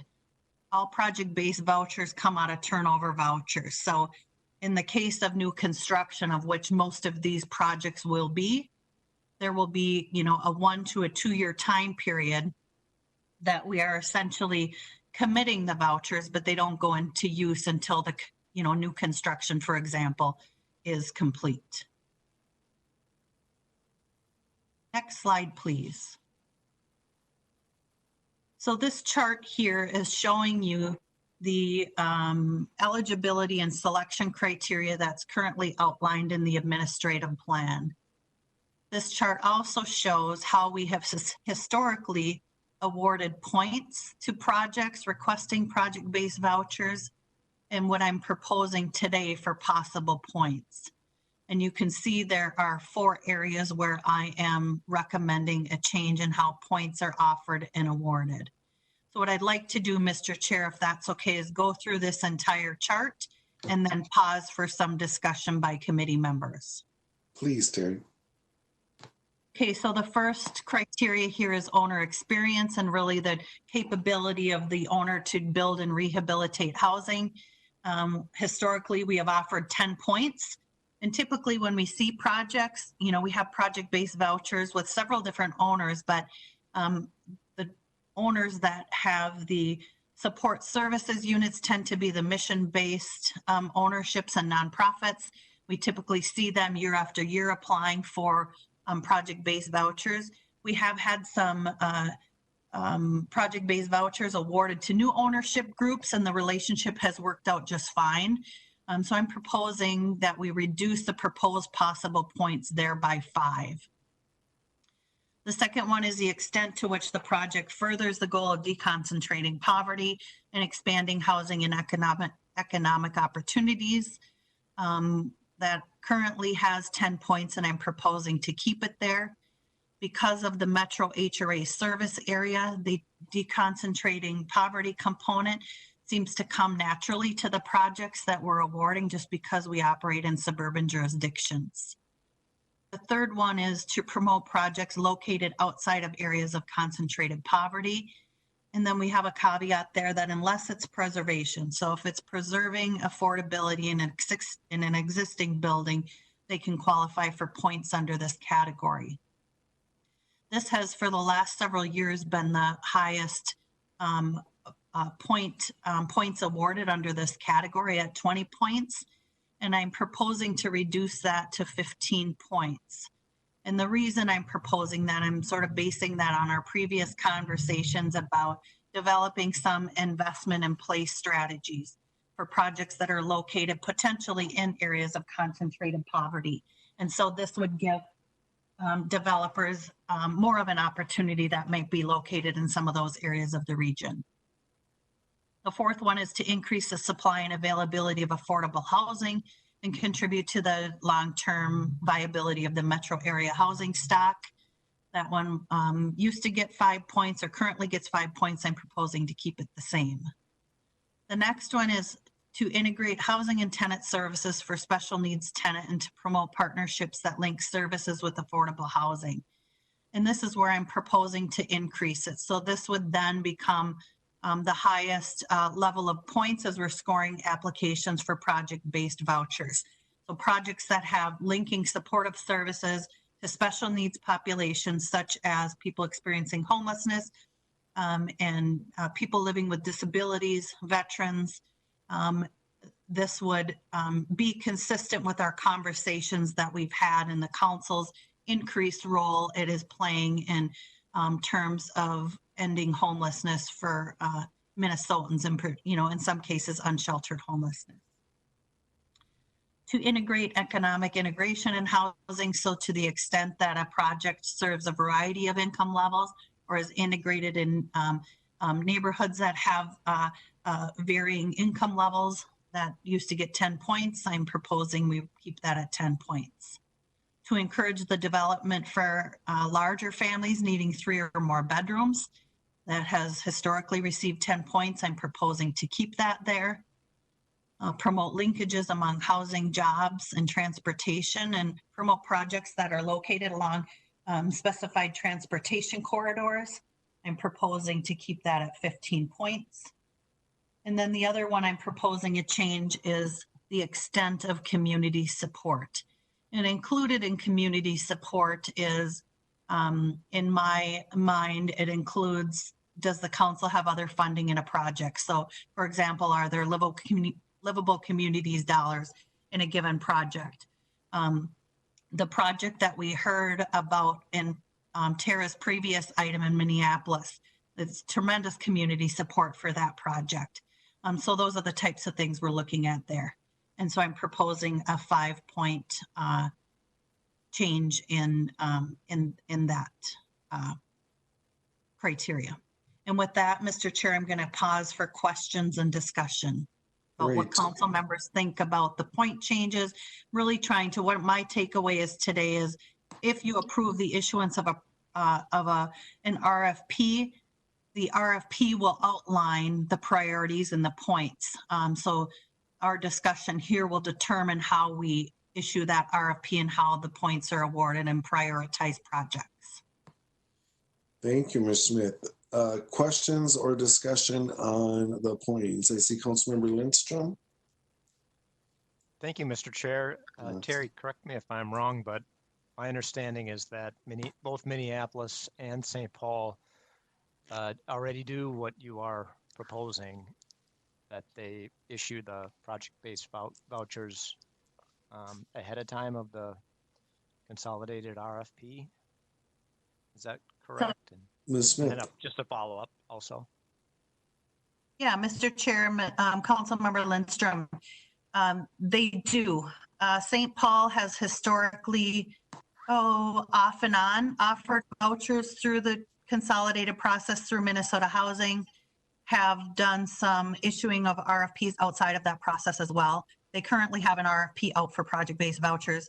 Minneapolis, as far back as I can remember, has not participated in the Minnesota Housing Consolidated RFP process. And I should clarify that the council's HRA, we have in unique circumstances issued RFPs outside of that process, and our current written policy in the administrative plan allows us to do that. We've just historically been involved in that process. So that's correct, council member. Councilmember Lindstrom. Thank you. Thank you for that answer. And just to make one item that you touched on crystal clear. So if we allocate 20 project-based vouchers to a developer, and then for whatever reason that developer doesn't get awarded any other tax credits or whatever, those 20 vouchers roll back and they can go to tenant-based vouchers, or they can go where kind of they're fungible. They can go wherever. They're not sitting on a shelf. They can be utilized. Ms. Smith. So, Mr. Chair and Councilmember Lindstrom, the project-based vouchers, the way this would work and the way it works with Minneapolis and St. Paul is that we would award them contingent upon a project receiving its financing. So they're not formally committed as project-based vouchers until you all take formal action. And so, and even then, say a project gets formal action, they get the project-based vouchers, but the project doesn't go through. We had one of those, I think, 2 years ago. The vouchers just roll back into the Housing Choice Voucher program. So if they're not committed as project-based vouchers, we can use them as tenant-based. Does that make sense? Thank you. Yes. Thank you. Councilmember Johnson. Thank you, Mr. Chair. Terry, I really appreciate this. I know we've chatted a little bit about this with one of the developers that works on nonprofit, affordable housing. And just a couple of questions. So the selection criteria description, does that go into greater detail in some other section of this program? So when we talk about, for example, the extent of community support for the proposed housing, it means money, right? Partners, providing services, something to that extent, rather than, letters of support, or I don't know. I'm just curious, what does a little more specificity around that, or is that clearly delineated in the program that people would understand it? Mr. Chair and Councilmember Johnson, it's not specifically outlined in the administrative plan. The only thing that's in the administrative plan is the actual criteria. The points are not even in the administrative plan. It's just been through practice.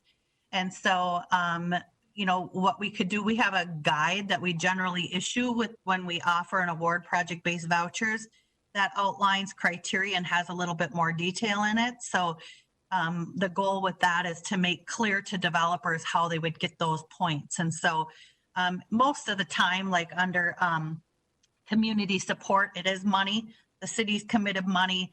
The council has committed LCA dollars. There's other public financing already in the project. But sometimes developers could potentially submit letters of support for a proposed project. So it can mean a lot of different things. And that's what we would issue a guide with the RFP that would hopefully outline some of that for owners and developers. And Mr. Chair, if I may just ask a couple questions. I do appreciate that clarification, Terry. I think any kind of support is great, but that financial support or commitment of service support alignment is really important. Sorry, I have dogs. Because of the lack of funding that's out there really to make these things go in the first place. Yeah. The other thing I'm just wondering about is on items number 2 and 3, further projects with the goal of deconcentrating poverty. And then the next one, promote projects outside areas of concentrated poverty unless preservation, which I totally get. So I'm not trying to be ignorant here, but they sound the same, but how are they not the same? Because they're two separate line items.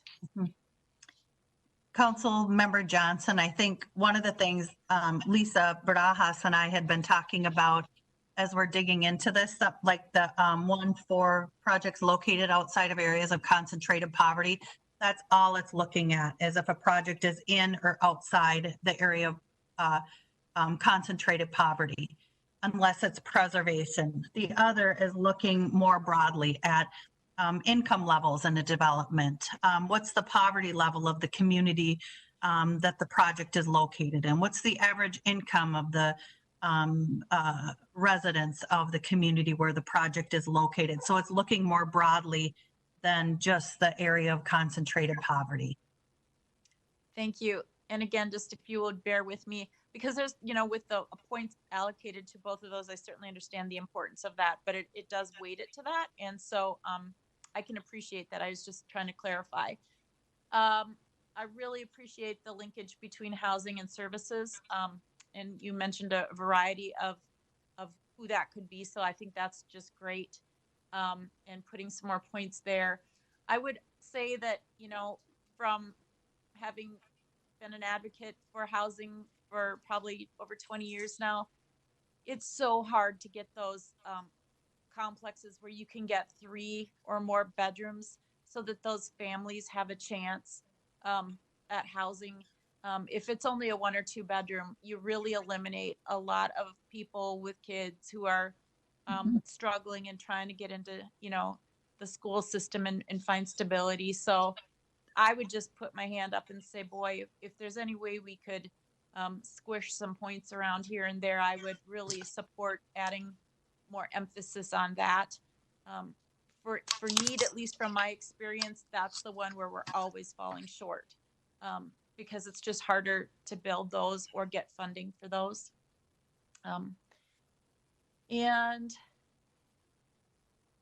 And overall, I think those are my comments, to just be really crystal clear what each of these mean. Even with the owner experience and capability to build or rehabilitate housing, in my local government experience, it kind of reminds me of the similar to the responsible bidder situation. If we're going out to bid on a project, we had base criteria that you didn't even get to bid on the project if you weren't a responsible bidder meeting criteria. That was just a non-starter. So I don't know if you can turn number 1 into something like that. Like, I guess maybe that's too strict. And like you said, there would be some newer ones that maybe weren't as tested, but those are my only comments. And I think, Terry, this is really good. I think it's super great that we can work with the developers to indicate that they'll have those housing choice vouchers going into the super RFP.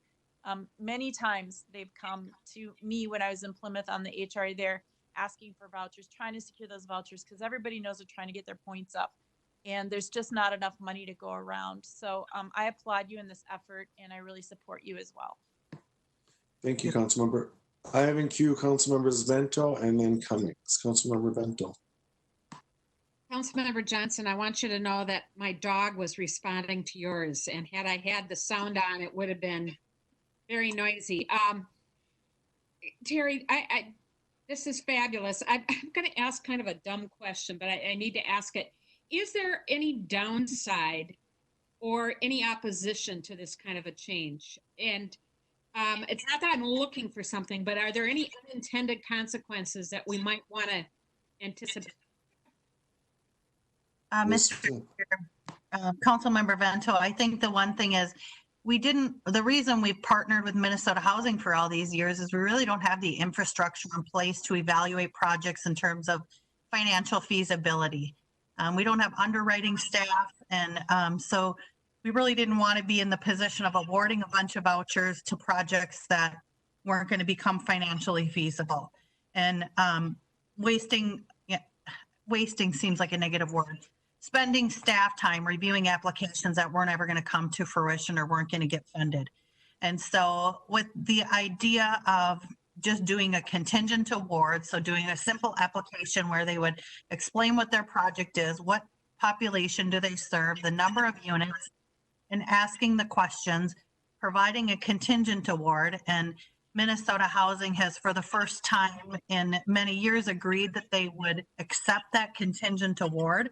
That was part of the process for me, is we weren't going to go through the whole process of getting formal council action, scoring applications in depth, looking at financials and doing all that when only, 4 out of 20 projects were going to get funding. So now that Minnesota Housing has agreed to accept our contingent award and provide the points to developers, and that just happened within the last couple of weeks, I think it takes that downside out of it.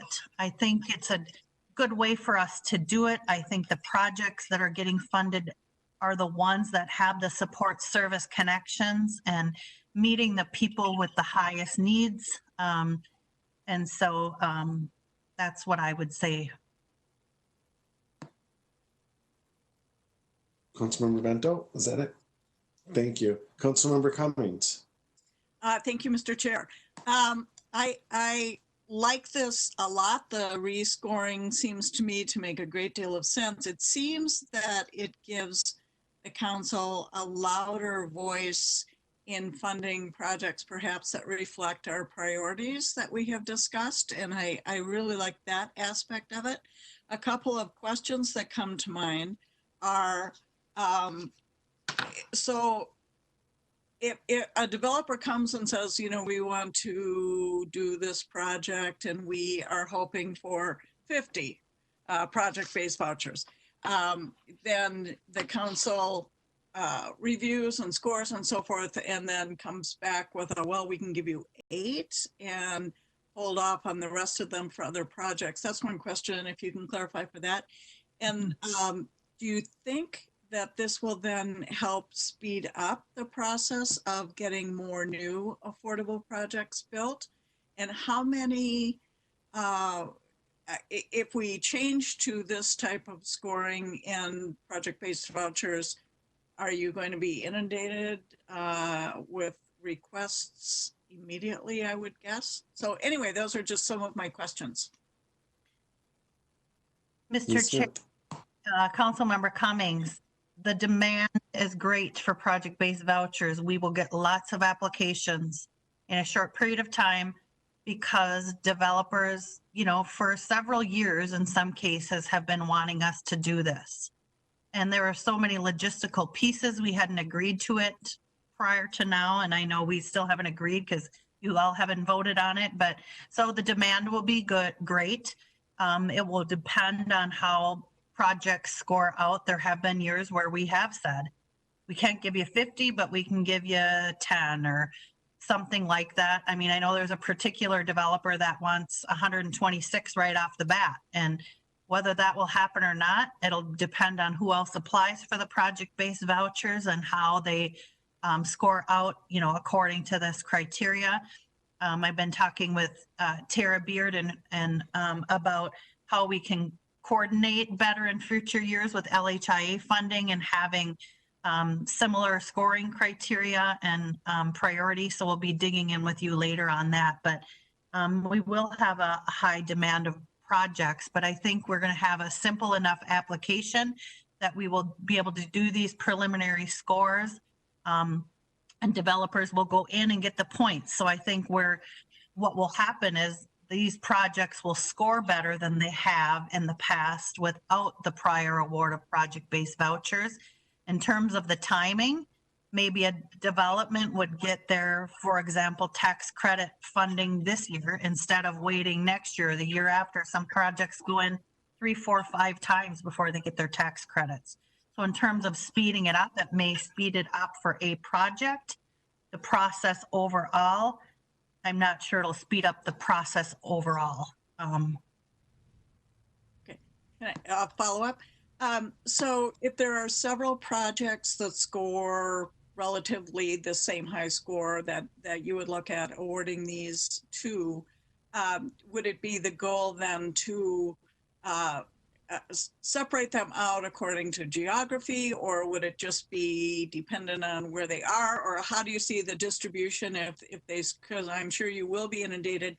Also, are you staffed to be able to handle that, or how will that work?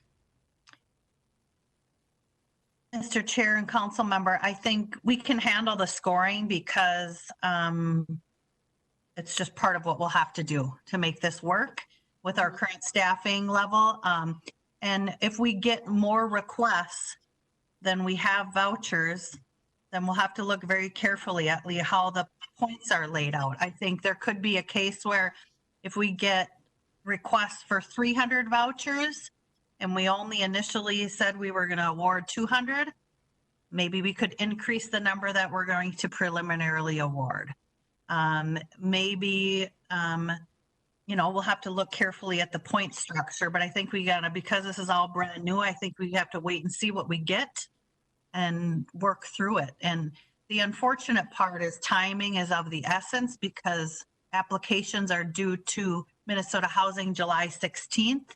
And I think what allowed us to do this is they delayed 1 month due to the pandemic that's going on, which will allow us to do this. But we will, if you approve this tonight and the council approves it on the 13th, we have a timing slide next, but we will quickly turn around and issue the RFP to give us enough time to look at applications. Thank you. Thank you. Any further discussion on the selection criteria? Seeing none, Ms. Smith. So the last slide I have, next slide, please.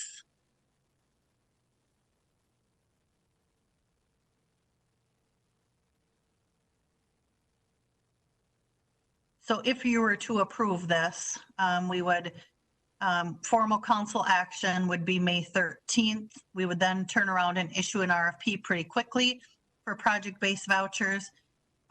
We would distribute that broadly to ownership lists that we have and partners that we have. We would have Minnesota Housing distributed to all their developer owner lists. So we would issue this broadly. We would have proposals due in mid-June.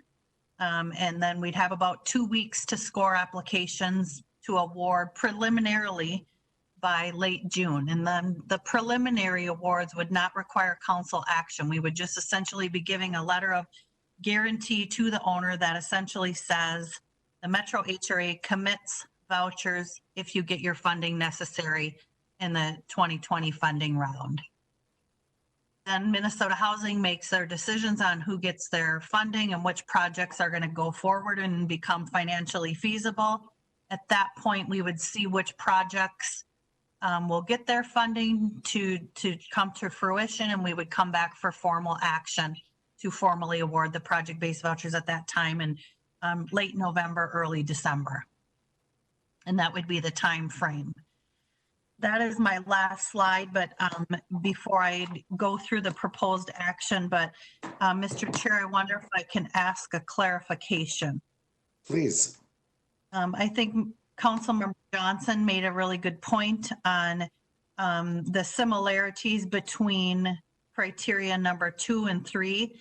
Greg, I wonder if you can go back to that previous slide for me, please. Thank you. So the similarity between criteria 2 and 3, and then the importance of housing for families needing larger bedrooms, 3 or more bedrooms. I wonder if it makes sense to amend the action to decrease number 2 to 5 and increase 3 or more bedrooms to 15. Just a suggestion if any council member, as we get if we get a somebody to move the action, that could be a potential amendment. Just putting it out there for conversation. Mr. Chair. Yep, Councilmember Johnson. Thank you, Terry. And again, this isn't about, any particular project or any, even my district. It's just a broad, understanding that, I think it just makes sense to just, again, move a little more emphasis into the 3 or more bedrooms to accommodate families. And yet there's still, I think, a decent and rightly so emphasis around deconcentrating poverty. So, I would definitely support that, and I hope others would give that consideration as well. Great. Did other committee members want to weigh in? I would support that change as well, Terry. And I know if Councilmember Mousse were here, he would bring up the point of units with more bedrooms. He does pretty much every conversation we have about housing. And so I know that he is expressing a community need. So I would support that change as well. Do other committee members want to weigh in on that change? Nods even? Yeah, Councilmember Chambliss. You're muted, Reba.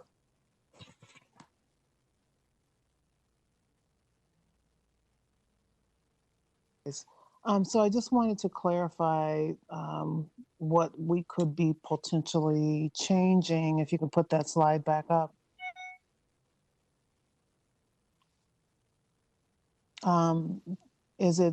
Which one is going to be reduced, line 2 or line 3?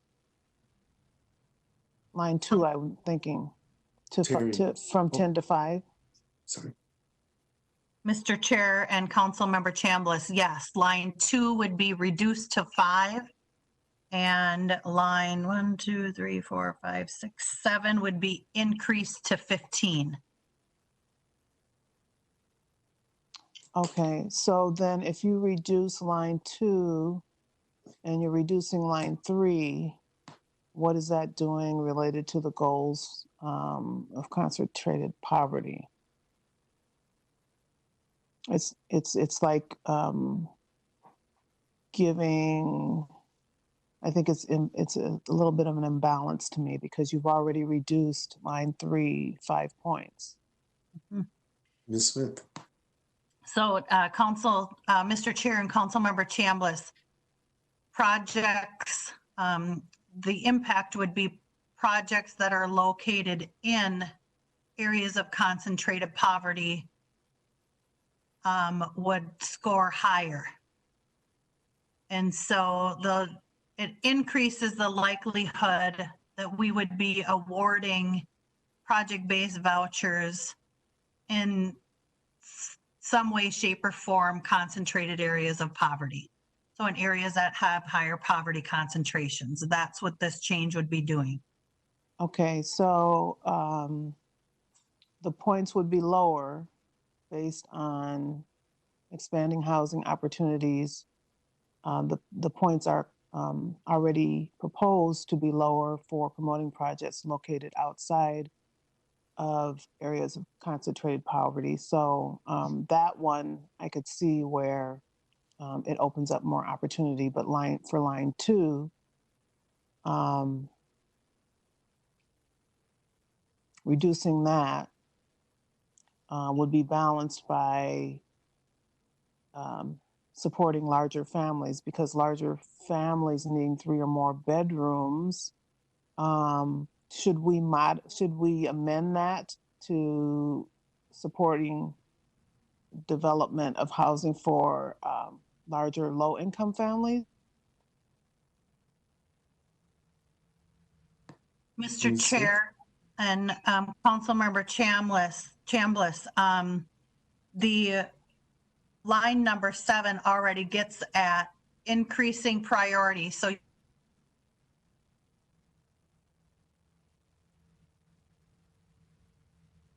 would be giving higher prioritization to families or projects that include 3-bedroom units or some number of 3-bedroom units.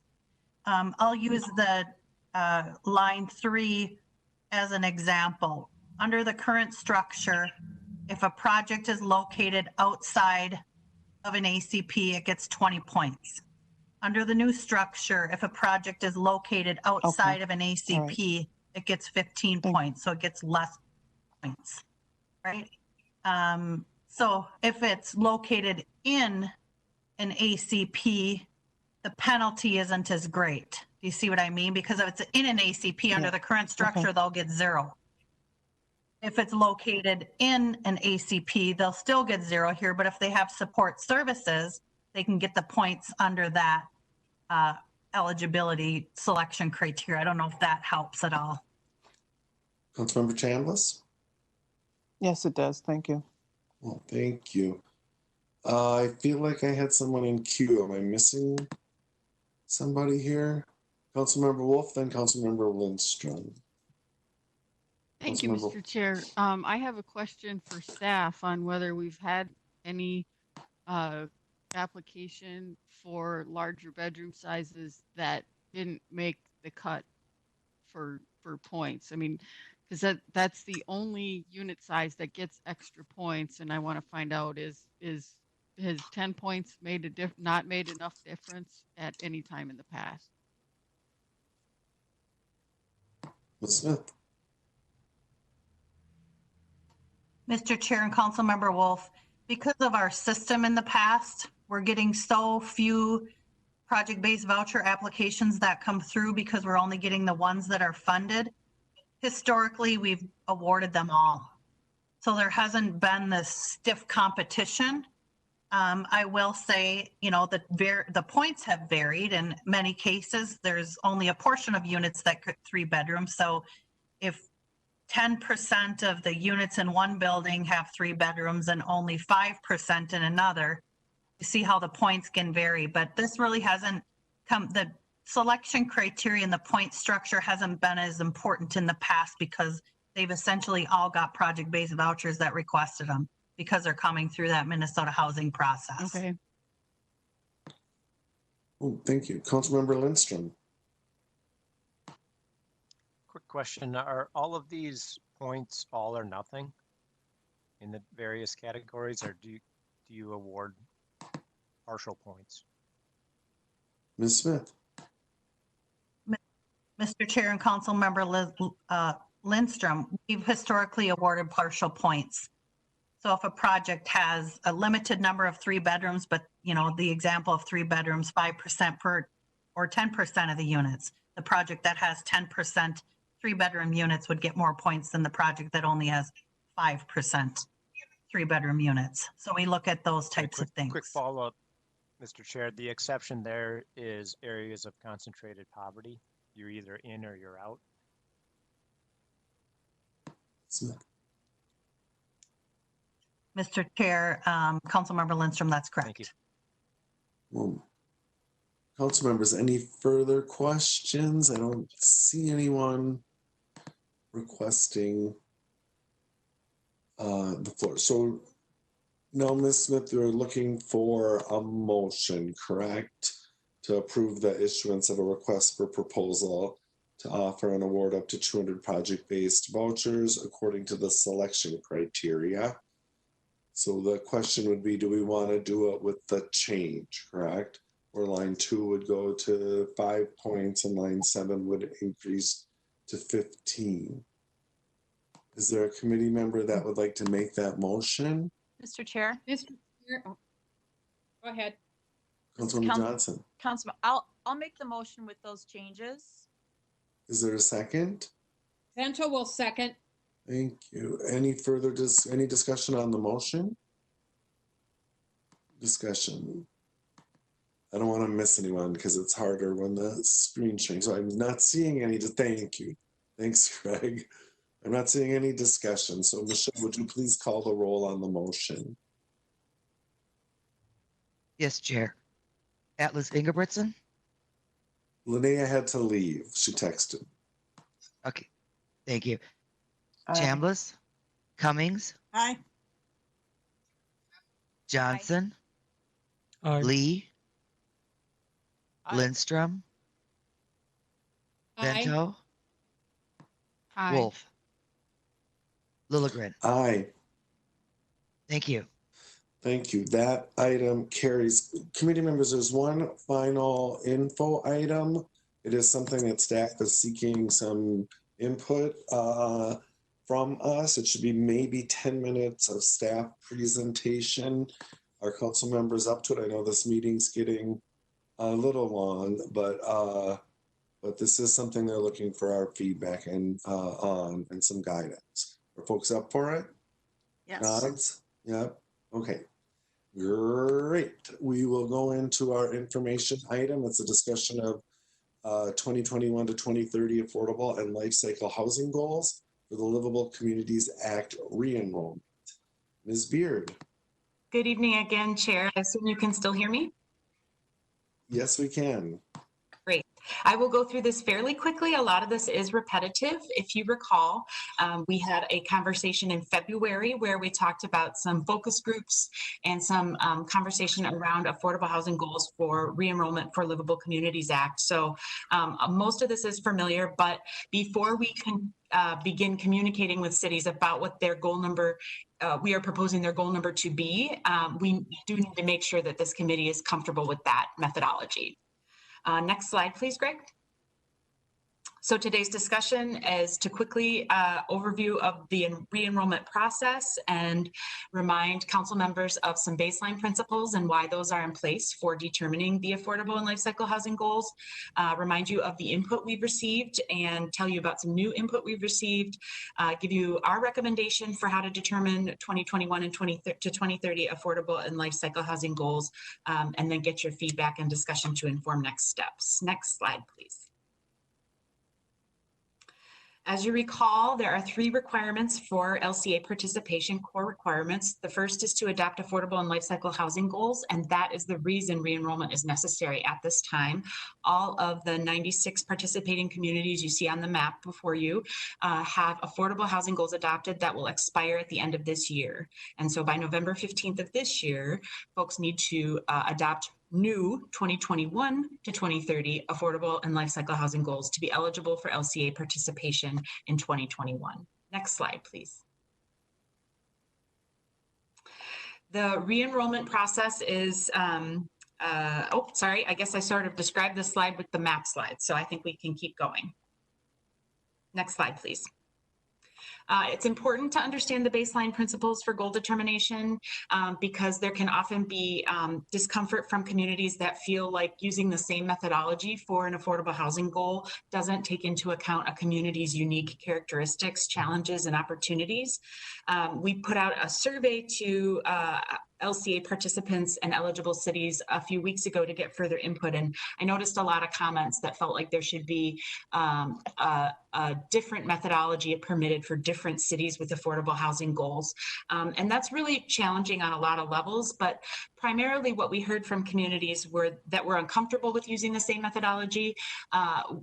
Folks were mentioning things like transit options or land use or sewer capacity, and those of course are all factored into a community's forecast for the coming decade, and their allocation of affordable housing need is based on that forecast. So at this point, basing the affordable housing goals for LCA participation on the allocation of affordable housing needs that cities had to address in their comp plans makes the number baked in already at that point.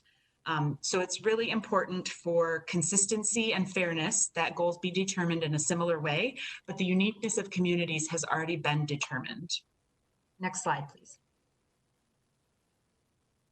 Input to date includes 2 meetings with a focus group that included cities, counties, Minnesota Housing, metro cities, developers, and advocates that we had in January and February. When I spoke with you about this last in February, it was to present about those conversations. We also presented to the Land Use Advisory Committee back in January.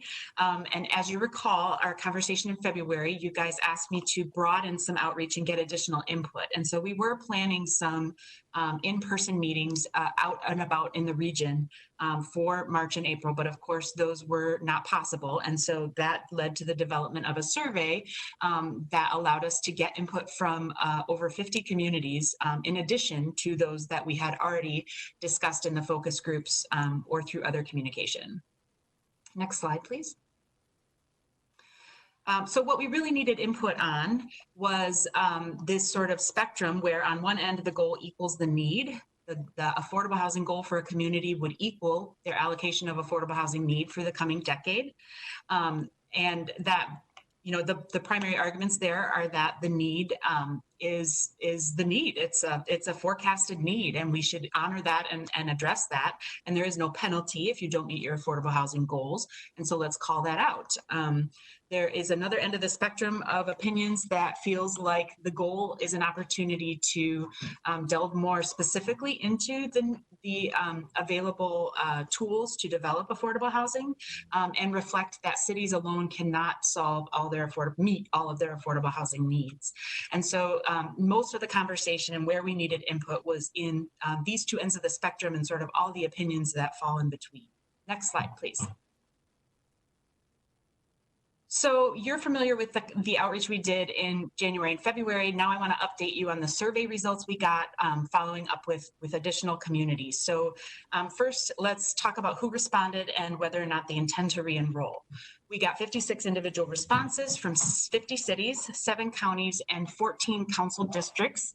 I have to say that the 2 districts we didn't hear from, 7 and 8, were simply because we didn't hear from the city of Minneapolis. So I think that, you know, oftentimes being such a big city and being sort of such a well-known user of Livable Communities Act funds, I'm not terribly surprised, but I just wanted to point that out so folks didn't think that there were council districts representing multiple cities that hadn't responded.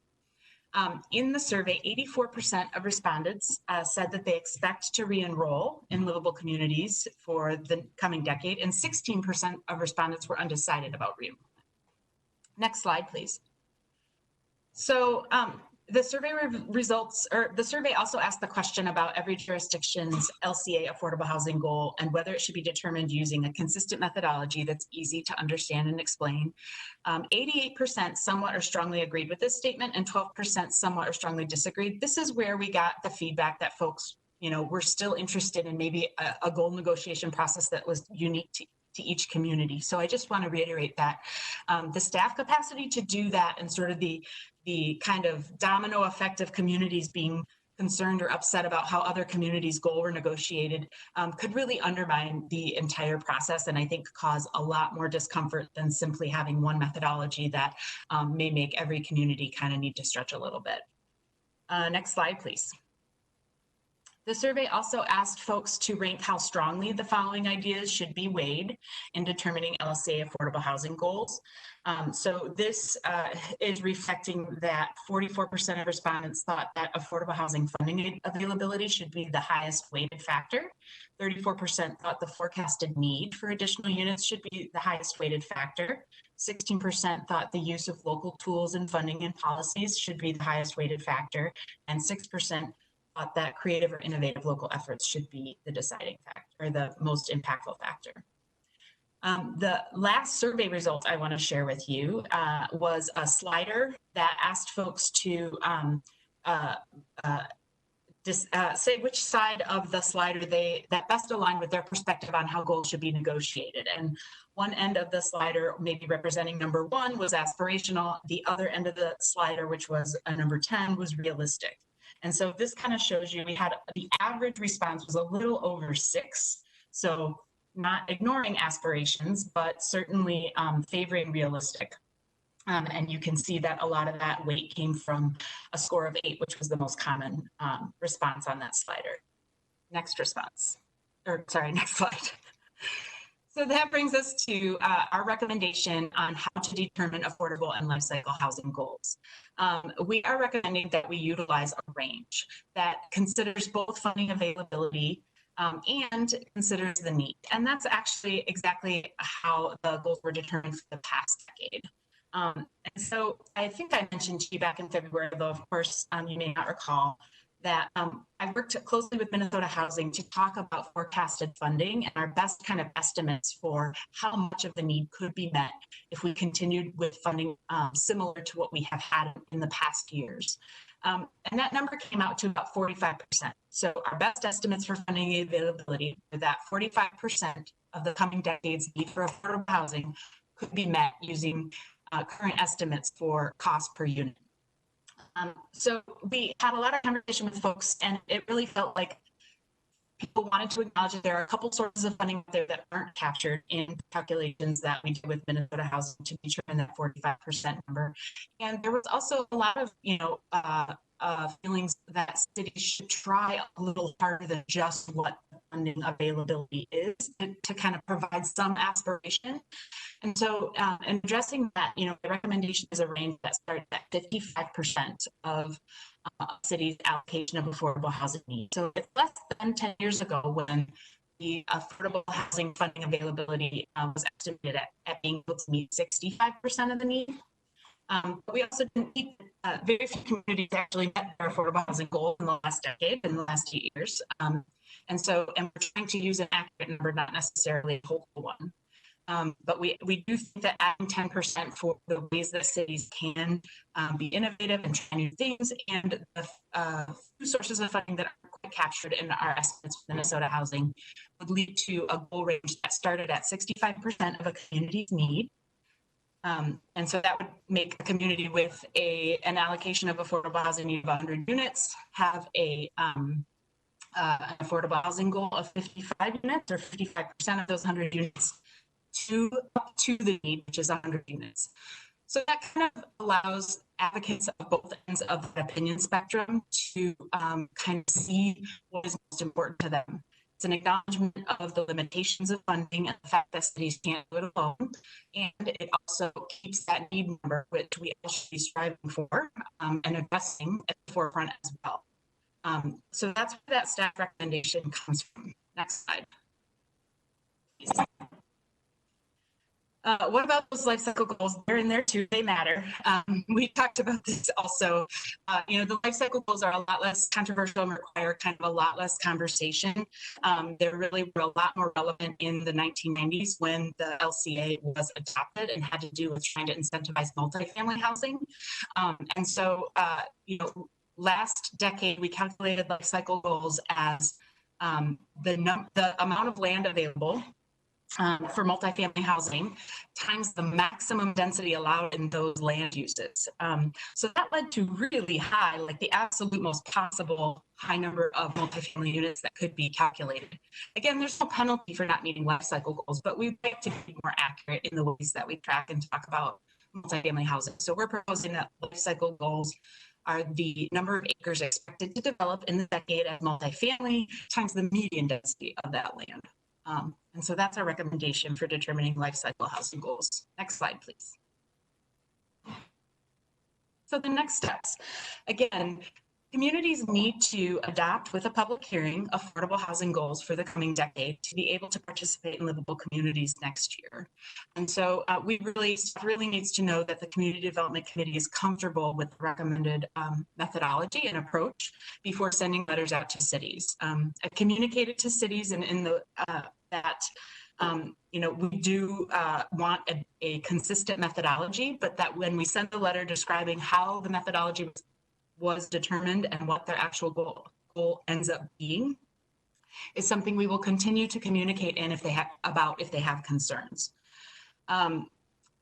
If you have a different approach, if the committee thinks that we've missed something or thinks that somewhere in that range something should be changed, we absolutely need to hear it and want to have that conversation because we really want consensus from you on how to move forward and to have that support from you on how to move forward.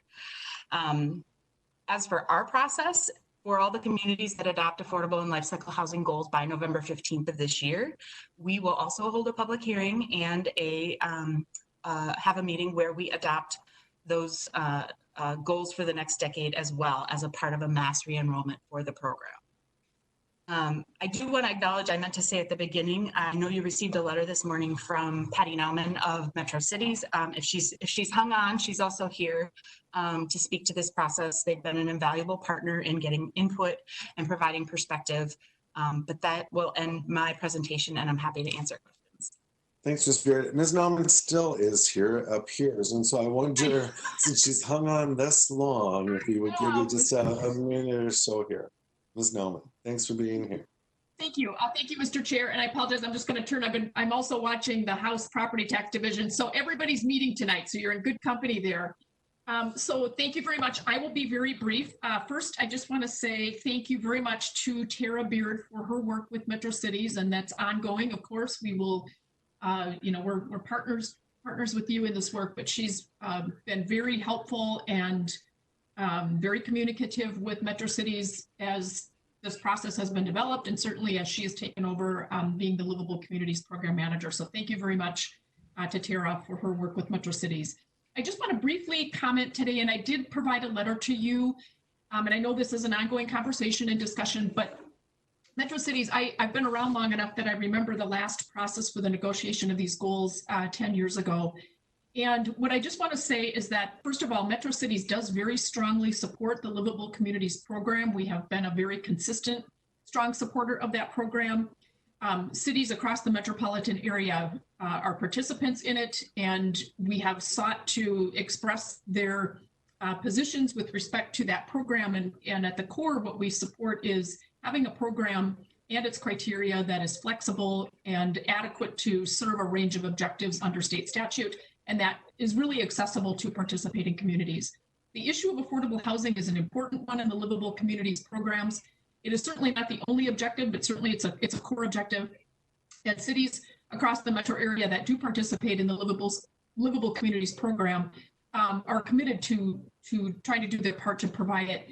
The issue is the lack of resources. And 10 years ago, when the goals were negotiated, Metro Cities supported then, and we support now, taking into account that there just is not a sufficient level of resources. So we do support that. The resources are even at a lower level now than they were 10 years ago. So we would support using a range. But that's really what I want to say today, is that we would, Metro Cities also does not support having the allocation of need number that is done regionally be the equivalent number with the housing goals. They are not the same numbers. And I think to try to make those equivalent is setting up many cities for, either you won't see the applicants for the program, which runs contrary to our policy, and then that does not provide the affordable housing that is needed. So the Livable Communities program does provide very important resource for housing, and to get that working, cities do need to be able to apply. So using a range and accounting for the resource lack does provide more sort of wiggle room and flexibility, and that would be something that Metro Cities would support. So with that, Mr. Chair, I thank you very much for your time this evening. Yeah, thank you, Ms. Owen, for sitting the position and for being here today. Thank you.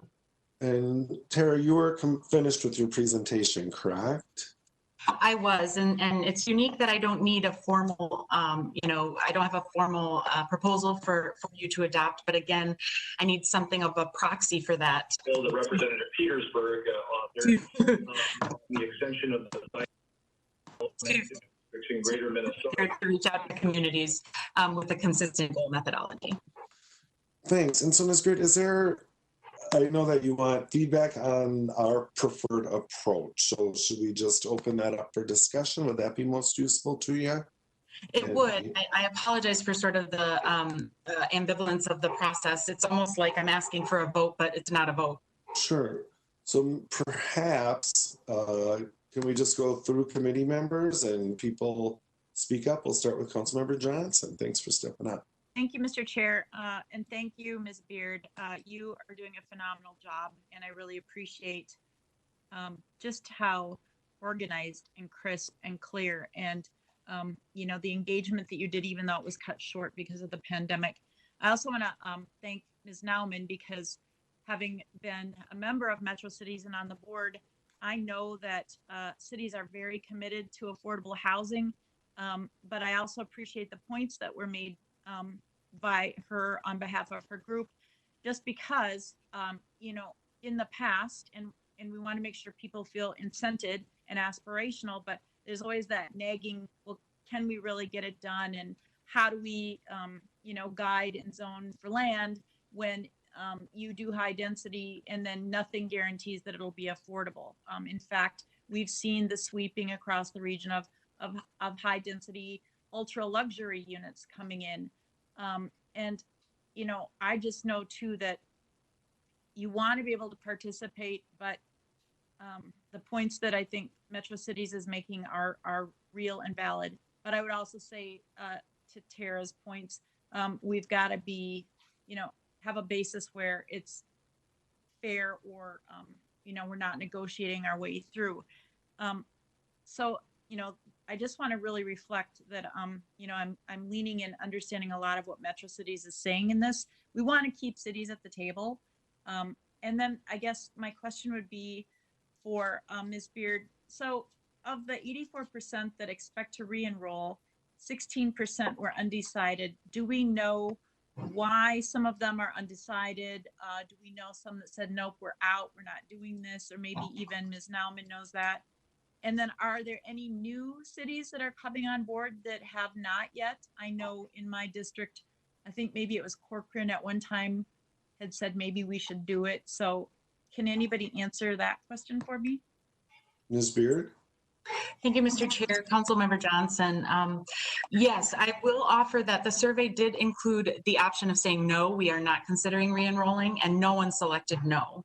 So, and I would certainly not want to speak on behalf of all communities, but I take a gander that a fair amount are undecided because they are waiting to see what the requirements for participation are. And a big chunk of that might be how they feel about the goals and how they're determined. You know, we had cities say, please don't make the goal just what the funding will allow, because then my city will stop trying to build affordable housing the second we meet 45% of, you know, of our goal. And for communities with a need number of 100, that's one 45-unit project, and they could be done for the decade and claim success, which would really be a misunderstanding and a misuse of the word. We had other communities say, if you make the goal number the need number, there is no way I can convince my council to re-enroll. So I do think that the goal determination is a factor in why a handful of cities, a small handful, are thinking about re-enrolling. You know, we have 96 participants. There are a handful of others that are eligible but don't participate. But, you know, just based on the nature of looking for compact, efficient development, building multifamily affordable housing, connecting to transit through the TOD programs, et cetera. There are some communities that have, you know, are eligible technically, but have very little growth expected and maybe allocation of need numbers in the single digits even. So I could see it making sense for a community like that to decide it may not be, you know, the right program for them. Though I think the vast majority of communities see the value and will re-enroll. Thank you. Thank you. Councilmember Wolf. Thank you, Mr. Chair. So I have a couple of thoughts. Number one, going back to when the need numbers were figured out this time, it was a different formula than we used 10 years ago. And 10 years ago, they took into account if you had access to transit or not, which, as you guys are all aware, is a pretty significant financial investment on the part of the council and the state to provide that service to communities. When they had the discussion this time, the group that was making the recommendation decided that they didn't want to have a factor of transit availability in the need numbers. That had a small effect on what the numbers were in Minneapolis and the inner suburbs, but it had a very large effect on what the numbers were in some of the outer suburbs that are experiencing a lot of growth. And I think there's a sense of frustration of, you know, we can't get transit. The council doesn't provide us with any resources, but then they give us this big number that we have to achieve. So I'm a little concerned about going high with the goal number, just arbitrarily adding 10% onto the goal number is of concern to me. The other thing is with the money that was computed 10 years ago and the goals that were computed 10 years ago, that money didn't materialize. We didn't get enough money for 60% of the need to be built. Cities built quite a bit of affordable housing, but it wasn't funded at the levels that we thought it was going to be funded at 10 years ago.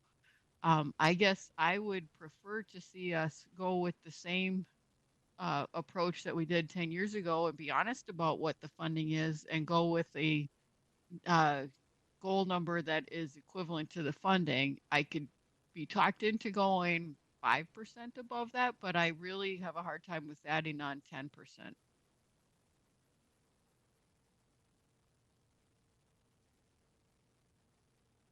Thank you, Councilmember. Let's see. Council members, anyone wanting to weigh in? This is Councilmember Chambliss. I'm not sure, exactly, what the impact is if you know the funding or if you don't know the funding, but I think it's it's really hard to know, you know. It's hard to make a decision based on whether you know what the funding is. I mean, it just seems a little ambiguous to me.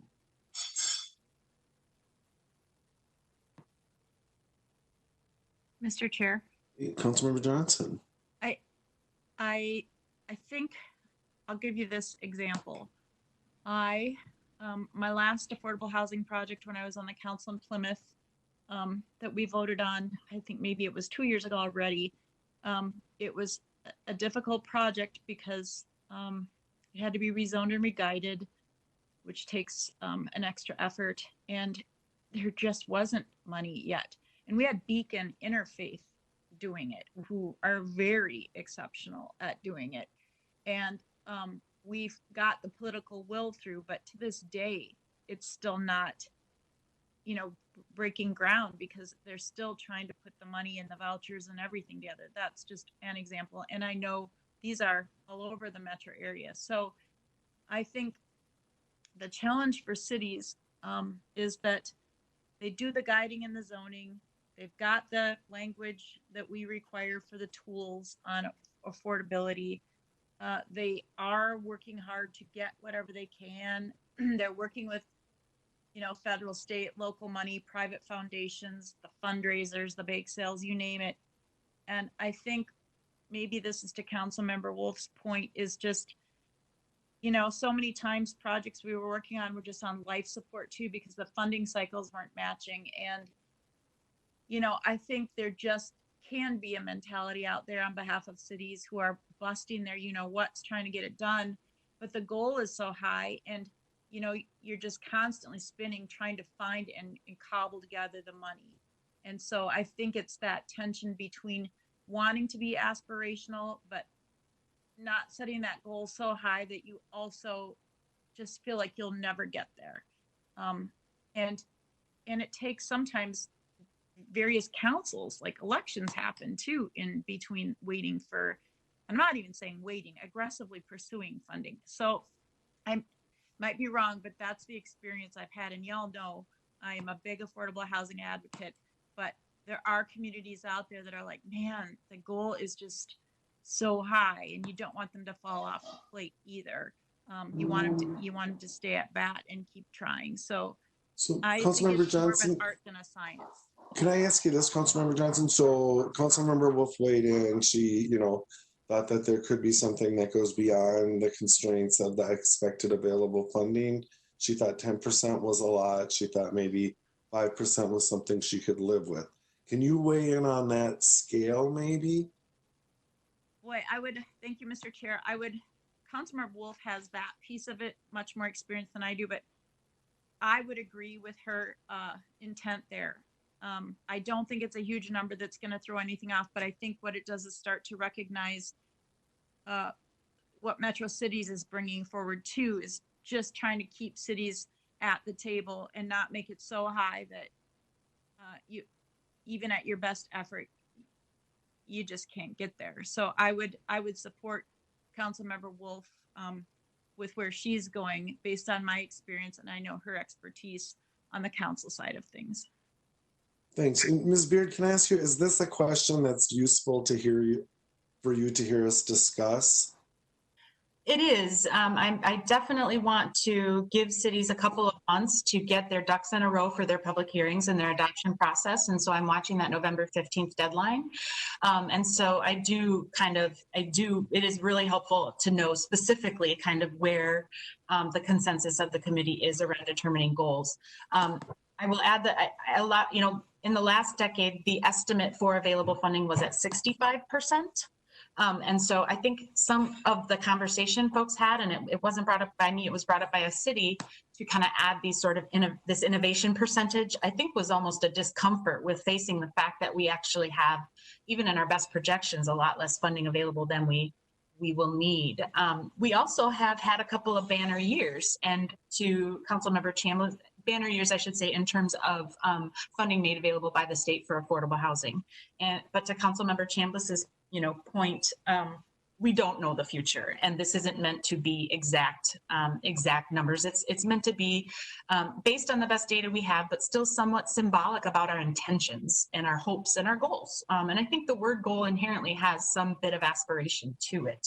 But I absolutely understand the points that are being made, and what would be most helpful would be to feel like the committee is relatively on the same page about a specific kind of percentage. So I'll speak here really quickly, and I'd certainly invite any other committee member to weigh in. And so I feel like the goals need to be something more than just the need. I think that in government especially, it's often helpful to have to be able to demonstrate unmet need. And I think if we're just going to the dollars, it's like funding transportation, right? With a fiscally constrained plan. And so I'm comfortable with the staff recommendation, as you brought it forward, Ms. Beard, but if other committee members aren't, I think it would be really helpful for folks to weigh on what should that percentage look like. And Councilmember Wolf has put out 5%. Okay, I don't feel comfortable putting out a percent at this point, this Councilmember Chambliss, but I do agree that we do need to highlight and acknowledge what the need is so that we can receive the appropriate funding for the need. Other council members, Councilmember Cummings, Lindstrom? I am comfortable with the staff recommendation. Not change to the 5. Councilmember Lindstrom? I think I am too. I'm a little bit more on the side of the need is the need.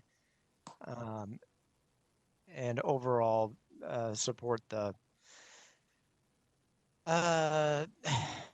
recognition that this, whether it's 5% or 10%, it's going to be flexible for people, and so I don't know. I mean, I'm not sure I know enough exactly or quite at the expert level to say is 5% the right level or 7% or 10%. But from what I know now, I think I'm leaning more towards the 10%.